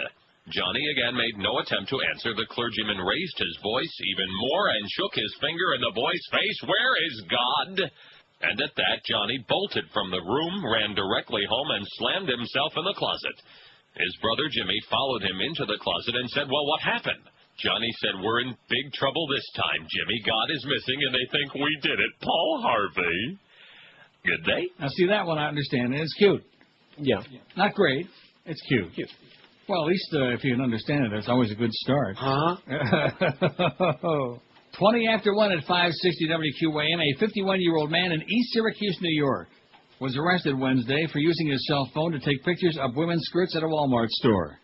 Police said a store security camera caught Darrell Jones, Jr. of Syracuse taking pictures of a 19-year-old woman. Once in custody, police discovered Jones had photos of several women stored on his phone. Okay. How do you do that? Jones was charged with unlawful surveillance and being held in jail on $10,000 bail. How do you stick your cell phone under a woman's skirt?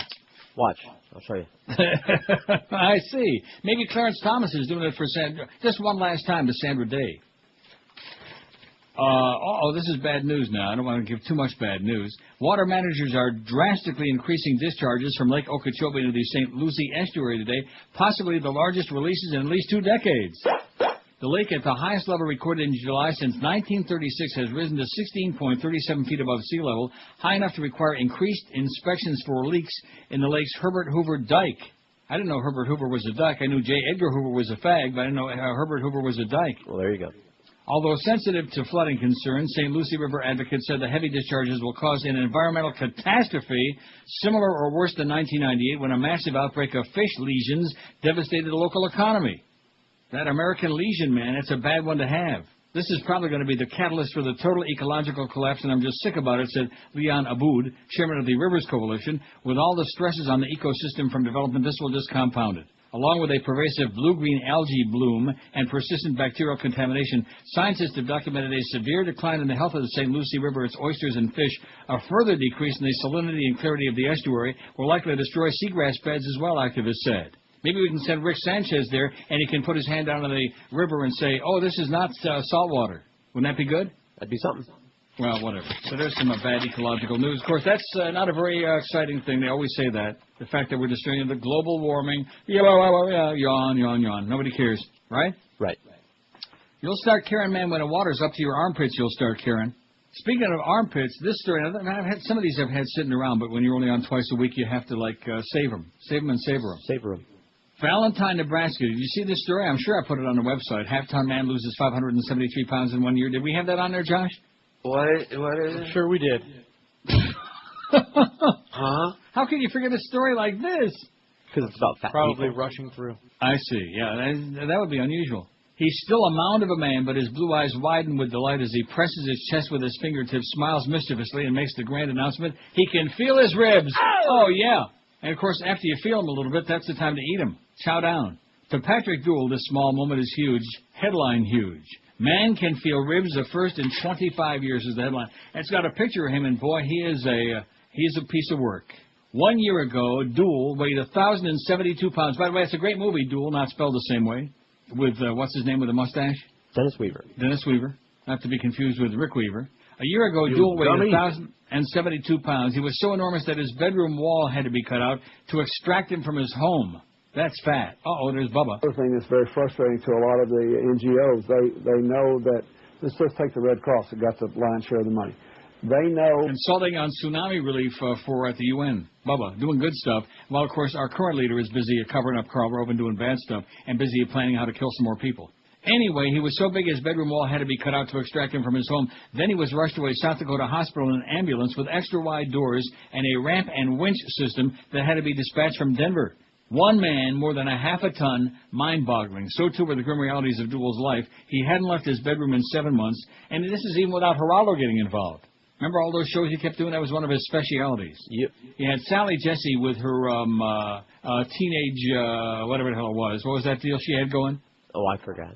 No, boot camp. Oh, yeah. Every show was about teenage boot camp. Yeah. They're dangerous. We're afraid of them. Send them off to boot camp. Straighten their ass out. And now she's off the air. So, too, were the grim realities of Dool's life. He hadn't left his bedroom in 7 months. He'd barely been outside in 7 years. He couldn't sit up. He couldn't roll over by himself. Duff doesn't have that problem. You fairy. He had heart trouble and diabetes and needed oxygen.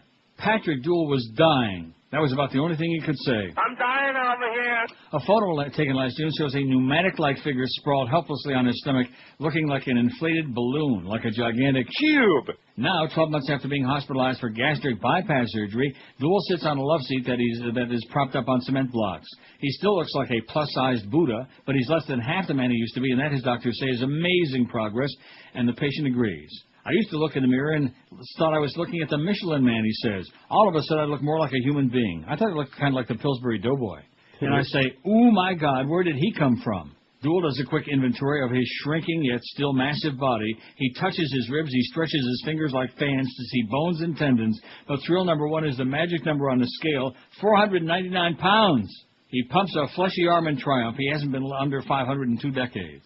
Dool now goes out almost every day, walks a little bit, exercises, and thinks about all the things he hopes to do someday. Life is infinitely better, he says. How do you like that? He weighed 1,072 pounds, and now he's a mere shadow of himself, 499.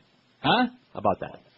Pretty sad. I know you have no sympathy for people with eating disorders like that, and usually your heart. No, I don't. See, the people who have never been fat, never battled fat. Never lost anyone to fat, right. No, it's not. You're insensitive. Right. That's what I'm hearing. Mm-hmm. See how sensitive I am. I am. So let me tell you about Briar's Rocky Road. Yeah. When it comes to entertainment, we've got the biggest personality. Neil Rogers, VJ72, Sports Radio 560, QAM. Miami. Jump in the taxi cab, I said, driver, Central Park. He looked at me so quizzically, I could tell he was in the dark. So I acted out my park charade, and with my arms the trees I made. Nobody speaks English anymore. I went down to Miami Beach where the weather is nice and sunny. I walked into a liquor store, but the guy there talks real funny. I asked him for a pint of whole Jim Beam. He says, no entiendo. What does that mean? Nobody speaks English anymore. At the corner deli.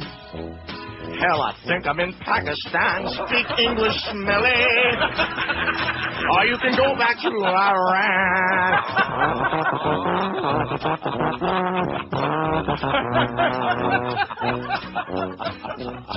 I came here many years ago. Learned my ABCs. I don't say muchas gracias. I say pretty please. So get yourself to a classroom quick. You're in America now. Stop making me sick. Nobody speaks English anymore. Are you sure? 131 positive, 29 till 2 at 560 WQAM. And speaking of that story I just had moments ago, and speaking of the fact that nobody cares about the environment or about global warming, all these other fantastic liberal lies, with a record number of dead seabirds washing up on West Coast beaches from Central California to British Columbia, marine biologists are raising the alarm about rising ocean temperatures and dwindling plankton populations. How about that? How about that? Something big is going on out there, said Julia Parrish, an associate professor in the School of Aquatic Fisheries and Sciences at the University of Washington. I'm left with no obvious smoking gun, but birds are a good signal because they feed high up on the food chain. Coastal ocean temperatures are 2 to 5 degrees above normal, which may be related to lack of updwelling, in which cold, nutrient-rich water is brought to the surface. Updwelling is fueled by northerly winds that sweep out near-shore waters and bring cold water to the surface. The process starts the marine food chain, fueling algae and shrimp-like krill populations that feed small fish, which then provide a source of food from a variety of sea life, from salmon to seabirds and marine mammals. On Washington's beaches, bird surveyors in May typically find an average of one dead Brandt's cormorant every 34 miles of beach. This year, cormorant deaths average one of every 0.8 of a mile, according to data gathered by volunteers with the Coastal Observation and Seabird Survey Team. This is somewhere between 5 and 10 times the highest number of bird deaths we've seen before. She added that she expects June figures to show a similar trend. In 50 years, this has never happened, said Bill Peterson, an oceanographer with the National Oceanic and Atmospheric Administration in Newport, Oregon. If this continues, we'll have a food chain that is basically impoverished from the very lowest levels. Problems at the bottom of the food chain could also be related to decreases in juvenile salmon populations this summer. How do you like that? We got some tourists going on out there, but we don't care about that. It's really boring, isn't it? Yeah, it's not sexy. It's not exciting. It's not nothing like The Runaway Bride and American Idol and all of that stuff. Bubba's going... I'm having a wonderful time. There you go. He's having a good time. You know what that means, don't you? That's code. Yeah.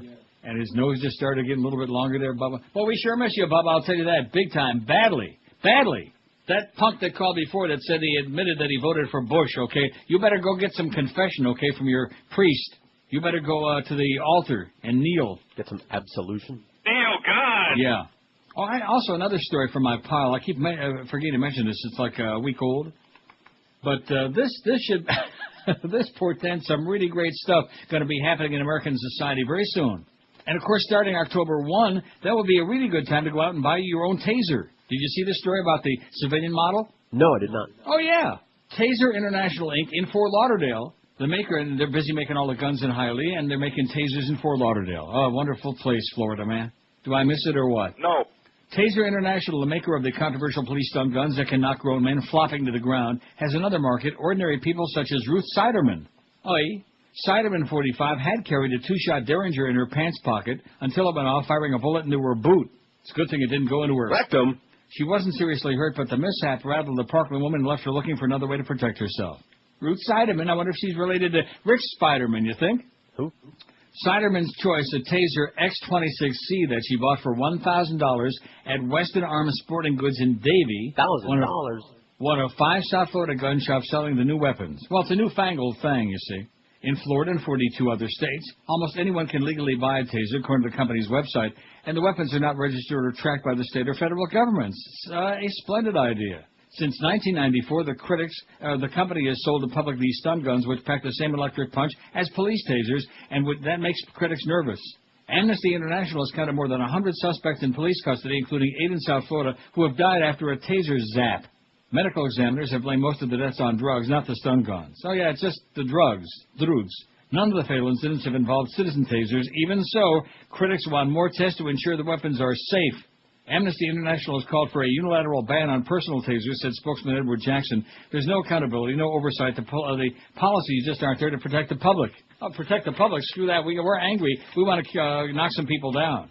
8 states do bar taser sales to the general public. While Florida law doesn't specifically limit who can buy the weapons, it makes 2 stipulations. People carrying tasers must have a concealed weapons permit, which excludes felons and people under the age of 21, and state law mandates that kids under 16 can't use a stun gun without adult supervision.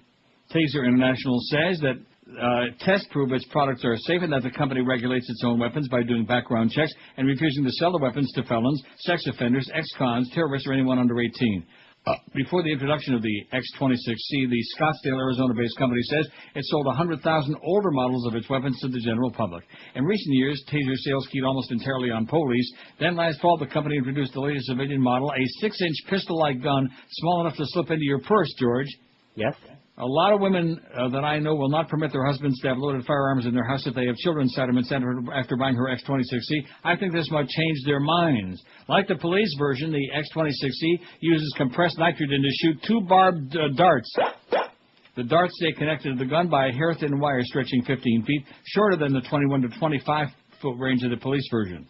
The wires carry a jolt, powered by a battery in the gun that can last 30 seconds. About 30, man. 6 times longer than the 5-second shot delivered by law enforcement models to give shooters time to escape their attackers.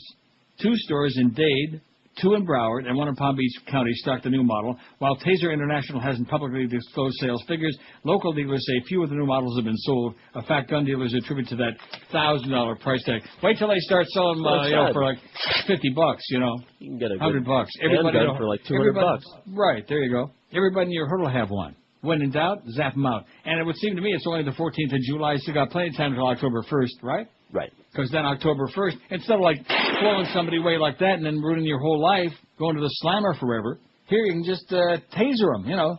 That'll teach them. They won't do it again. They might. You know, the fact that that law passed in Florida, although it should come as no surprise, the kind of fat-ass governor and legislature that we've got, and then the fact that most of the people support it, you know. Mm-hmm. Somebody takes your parking spot, you know. You don't have to worry about getting charged. Somebody looks at your cross-eye. If somebody, winks at your wife, whatever the hell it might be, somebody cuts in front of you in the supermarket, just blow their crap away starting October 1 in Florida, okay? It's a hell of a place to be. I plan to. If you come to work and somebody looks at you with a sour look on their face and you think they might be a threat to you and your job and your security and your safety, just blow their crap away. Sounds like one hell of a deal. What do we got so far in that poll? Not too much. They hate this poll. I'm so sorry. I apologize profusely. I'm really surprised. I thought it was a good concept. Maybe it's just, I don't know. Didn't I tell you before the show they don't get it? Well, we were talking about that. Yeah. 456. We're not even going to make it to 500 by 2 o'clock. Uh-oh. We don't get to 500 by 2. I'm not coming in tomorrow. Who best fits this, an actor or actress in TV or movie, in a role that they didn't have to act too much? 4. And about and with. Sly Stallone in Rocky, 126. That's him. John Belushi, Animal House, 52. Jack Nicholson, Cuckoo's Nest, 49. Keanu Reeves in Bill and Ted's Excellent Adventure, 48. Adam Sandler in Happy Gilmore, 28. Spencer Tracy, any movie he was in, 25. Dom DeLuise in Fatso, 23. Robin Williams, any movie he was in, 20. Burt Reynolds, any movie he was in, except Boogie Nights, 18. Tom Cruise in Magnolia, 18. Boy, we hate him now like poison, you know. I was getting really tired of him. Thick poison. But now, with his whole routine, now with this publicity stunt, you know, and this whole sick hopping on the couch and being the psychology expert, all this other crap, you just got to hate him like poison. Hey, Tom! You fairy! Anyway. You're glib.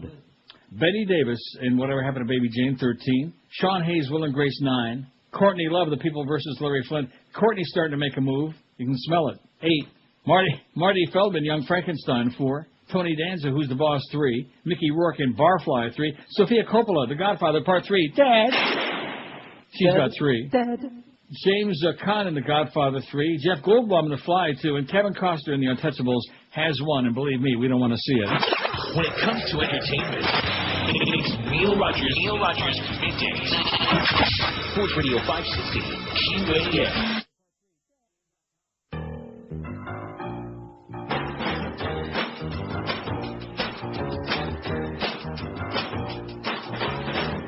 Sure.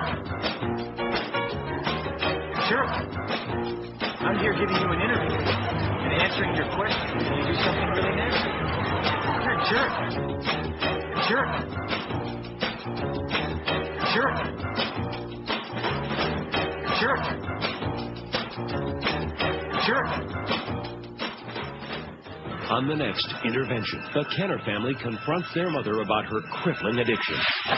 What are you all doing here? And why is my cabinet empty? Honey, we locked your cabinet and threw away the key. Face it, Mom. You're hooked on Hummel figurines. When a collector's addiction is far from miniature, it's time for an intervention. It's not an addiction. I can stop collecting anytime I want. It's a classic case of denial, Mom. We're checking you into Hummel Rehab. Hummel Rehab? They'll help you by gradually switching you to Yadro. I hate Yadro. Sometimes the only cure for a collector's sickness is intervention. This is ridiculous. I need a drink. I'll pour you one, honey. Hey, what happened to my shot glass collection? Dad, we need to talk.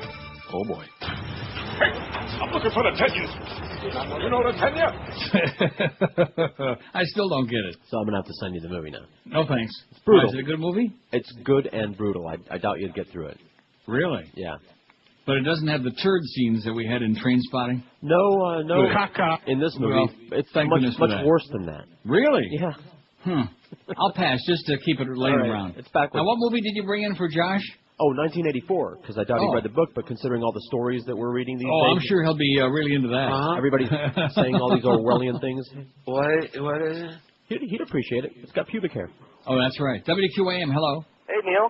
Yes, sir. Hey, I went to play on your birthday. I was kind of disappointed that no one said Jim Carrey, man. I mean, this guy's the same freaking actor. I mean, the same part in every freaking movie. Yeah, it's that's just true. all like physical comedy. It's horrible. I mean, it's pathetic. I mean, it was funny at first. It was like Ace Ventura, like that. But I mean, ever since Funny then, you mention him because I was thinking about him. I saw him on for a second the other day. I was thinking, boy, he kind of like vanished into thin air. yeah, I mean, this guy's like, I mean, he's done, I think, one dramatic movie, and that's that Eternal Sunshine, which was all right. It was no big deal, but I mean, Yeah. everything else he does is just this quirky Jim Carrey. And I mean, it was funny at the time, but I mean, you get kind of bored of it.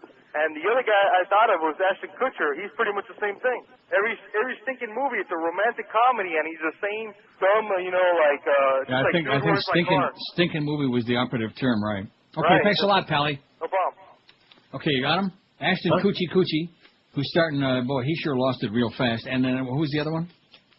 Jim Carrey. Oh, yeah. No, you didn't forget. Good Canadian boy, Jim Carrey, but he's right. He wore out his welcome with that, the pulling the lips apart, the whole, the facial, the whole deal. Yes. Real quick. And he sure ain't no Jack Nicholson, as far as Batman is concerned. 5670560. It wasn't Jack Nicholson. It was, what's his name? Cesar Romero. Right. The Joker, eh? Jim Carrey's a good Canadian boy. Who else we got? Joni Mitchell.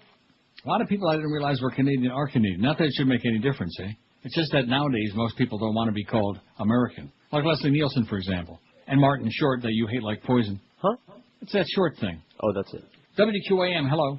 Hey, Neil, good morning. Good afternoon. How are you? Good evening. How you doing? Fine. Hey, listen, I just want to say thank you for that link you had on your webpage about World According to Bush. I watched all 2 parts. Outstanding. And All right, number 7. Oh, Yeah, we're building the viewership of that one listener at a time. Oh, no, it's the best documentary I've seen in a long, long time, Neil. Right. Just want to tell you thanks about it. And for the poll, George Bush for the wannabe president, man. I'm going to say it again. I probably shouldn't because I'm sure you're not plugging the hell out of it on Monday, Wednesday, and Friday, and rightfully so because, why waste your time? Right. But I'm one of those people who just likes wasting time because that makes it go by much faster. What, that video? Yeah. No, I talk about it. Are you plugging it? The World According to Bush, it's the best documentary I've seen in years. You need to watch it. You need to make everybody else watch it. You need to send it around, ship it around, etc. It's on NeilRogers.com, parts 1 and 2. It's a 2-hour documentary from the BBC, which originally aired last October. It was repeated last Sunday night on CBC, and luckily, during channel surfing, I just happened to find it, and the movie, too. And what really, it's just heartbreaking, although not surprising. I'm just naive. It's real good that we had it. Probably that's the best thing that ever happened, was we had to drop the beaded curtain. You want to know why? Why? Because now we can concentrate on it. In fact, Josh is going to have to get up like at 4 in the morning and work till midnight, because I think I'm going to start sending like 400, 500, 600 stories every day. On the weekend, even though you told me that I was going to be doing it on the weekend. What is it? Josh called me hysterically, saying that he was getting stories from both of us. Well, not I hysterically. never told you to put them on the weekend. You did, but I'm glad you forgot. No, I'll put them on the weekend. All right. Caca. All right. Oops. Yeah. I mean, Good. no, I told you one weekend I wasn't going to be here. Oh, okay, for that weekend. All right. For that particular weekend, but you just mistook the thing. So, in other words, he was in a panic because he was getting stories up the old nose. Huh? Like 100 on that day. Oh, jeez. Well, get used to it now. We're not going to overdo it that much. But because we've lost half of the traffic on our website, it's got nothing to do with the fact it's the middle of July, it's holidays. That's not it. And just remember, the more stories you post, it'll bring more people to news. Right. It's like the more nude pictures we would have put up, it would bring more people to porno. Right? Absolutely. We got rid of the 50% of the people who were just using our website to get their jollies. They're really seriously desperate. I have no life. And that's that, you know. It served its purpose. We did a fine job. We had some real great flesh on there. And now we can't do it no more, okay? We'd be real happy to continue. We just can't. So now, just like that, just like a slap in the face, you know? Oh, yeah. 50% of the traffic on there gone. And, of course, we already knew that. You had to know that. Mm-hmm. That all these punks that were on there looking at some naked chick on there every day, they couldn't give a crap less. What else was on the damn poll, or on the website? Not a poll, the stories, any of it. Except maybe some of those funny sounds. I didn't see some of those funny sounds. Oh, yeah, there's one. Don't forget, boys and girls, if you want to make money in this world, always appeal to the lowest common denominator, and in America, you'll be right on target. When it comes to sports, we're the authority. Sports Radio 560, QAM. Holy Mackinac! This is Joe Bowen, the voice of the Toronto Maple Leafs, and you're listening to the Hockey Authority, Neil Goff. The creator, Bob Geldof, announces his most ambitious charity super concert ever. It's One Hit Wonder Aid. More than 50 bands will take the stage to raise money for themselves. Among those scheduled to appear, Dexy's Midnight Runners, Men Without Hats, Taco, Crash Test Dummy, Meredith Brooks, Delight, and Tommy Two Toes. All proceeds from One Hit Wonder Aid go directly to those who desperately need it, like Kaja Gugu, Thomas Dolby, the Baha Men, Lou Vega, Modern English, and Katrina and the Waves. These one-hit wonders wonder where their next meal is coming from, and now you can help. The Proclaimers, the Divinals, Spandau Ballet, the Vapor, Mikey Goes to Hollywood, and Rico Suave himself, Gerardo. One-hit wonder aid. It's about music. It's about compassion. It's about helping Vanilla Ice find a new refrigerator box to chill in. You know, Bob Geldof and Bono ought to elope together. I think between the two of them, they're crazier than a bed bug. Good match. Oh, but we got $25 billion more committed. First it was by 2010, now it's by 2015. Yeah, by the way, you know what G8 happens? Countries, yeah. If you feed starving people, right, they'll make more. I see. Well, you don't have to worry about it, because they're not going to be around in 2010 or 2015, so it really doesn't make that much difference. All right. Instead of, like, educating the people over there, instead of teaching them about birth control, and instead of teaching them about how to prevent disease, and about all this baloney about how they're not going to, like, if they have sex with a virgin, they're not going to, like, get rid of their HIV and things like that. But, we don't want to do that. Yes, they will. Because that would piss off the right-wingers and the Pope and all these other lunatics. So let's sing some songs. That'll do it. Kumbaya. Yeah, that's going to do it. We are the world. Your dinner's coming. Yeah, your dinner's coming. Just hang on until we sell some songs. And anyway, it's just stupid crap. Here's the facts that says. Don't know if you've seen the attached article yet. Only one phrase comes to mind after reading it. You fairy. Also, my suggestion for the poll, it says, Robert Redford, all the president's men. Bob Woodward is arguably one of the most boring men to ever walk the face of the earth. And Robert Redford, I agree, is one of the blandest actors ever to make it big in Hollywood. I agree. Let's get that on there. Robert Redford, all the president's men. Perfect casting, no acting required. A movie starring Robert Redford, Kevin Costner, and William Hurt would produce Catatonia like you wouldn't believe. Everybody would need their own, like Terry. Regarding Robin Williams, in 1986, he made a little scene movie called Seize the Day, a heavy drama based on the Saul Bellow novel of the same name. It was a very heavy, depressing movie, and Robin Williams left his clowning around at home and turned in a superb, gut-wrenching performance. So it did happen once, although it was almost certainly an accident. And then it says, don't come back to this hellhole. I think you mean Sith hole, based on the story that follows, says Mark. I won't, Mark, just briefly. P.S. If Paul Gallo would have outed a CIA agent during Clinton's legitimate administration, wouldn't he have been lynched on the spot? He says, screw it, why bother? Let's talk about Tom Cruise some more. Now you're talking. Hey, Tommy. You fairy. Right. Good. Yeah, let's pop. He needs some pills. Trust me. Yeah. So anyway, here's the story that he sent, and he's right, you have to be careful about the name of this guy. Harare, Zimbabwe. Oh, that's where all that food is going to be coming in. And not only that, but that $25 billion, I'm sure that once those great democracies over there get all that money, that they're fair and balanced and elected leaders will distribute it and make sure that everybody gets their share, right? Right. A Zimbabwean court has jailed a man masquerading as a female athlete, court officials said today. Samukaliso Sithole, a triple jumper and runner who competed as a woman at several international sports events, was convicted on charges of impersonation and offending the dignity of a woman athlete who undressed in his presence unaware that he was a man. You fairy. He was sentenced to 4 years imprisonment, but 6 months were suspended. He got suspended a sentence. Effectively, he'll serve 3.5 years, said a court official in Kwikwi, central Zimbabwe, where the case was heard. Sithole won a gold medal at a regional tournament in Botswana in June last year and won 5 medals at a youth championship in Mauritius. He also competed in javelin and shot put competitions. Sithole told the court at his first appearance he had both... Oh, here we go again. A lot of this going around. You know what? All right. Well, I got an idea for you. Why don't you just go yourself? Huh?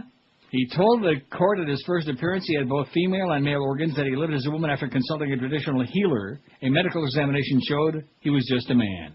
Just a man. He didn't have no, one of those.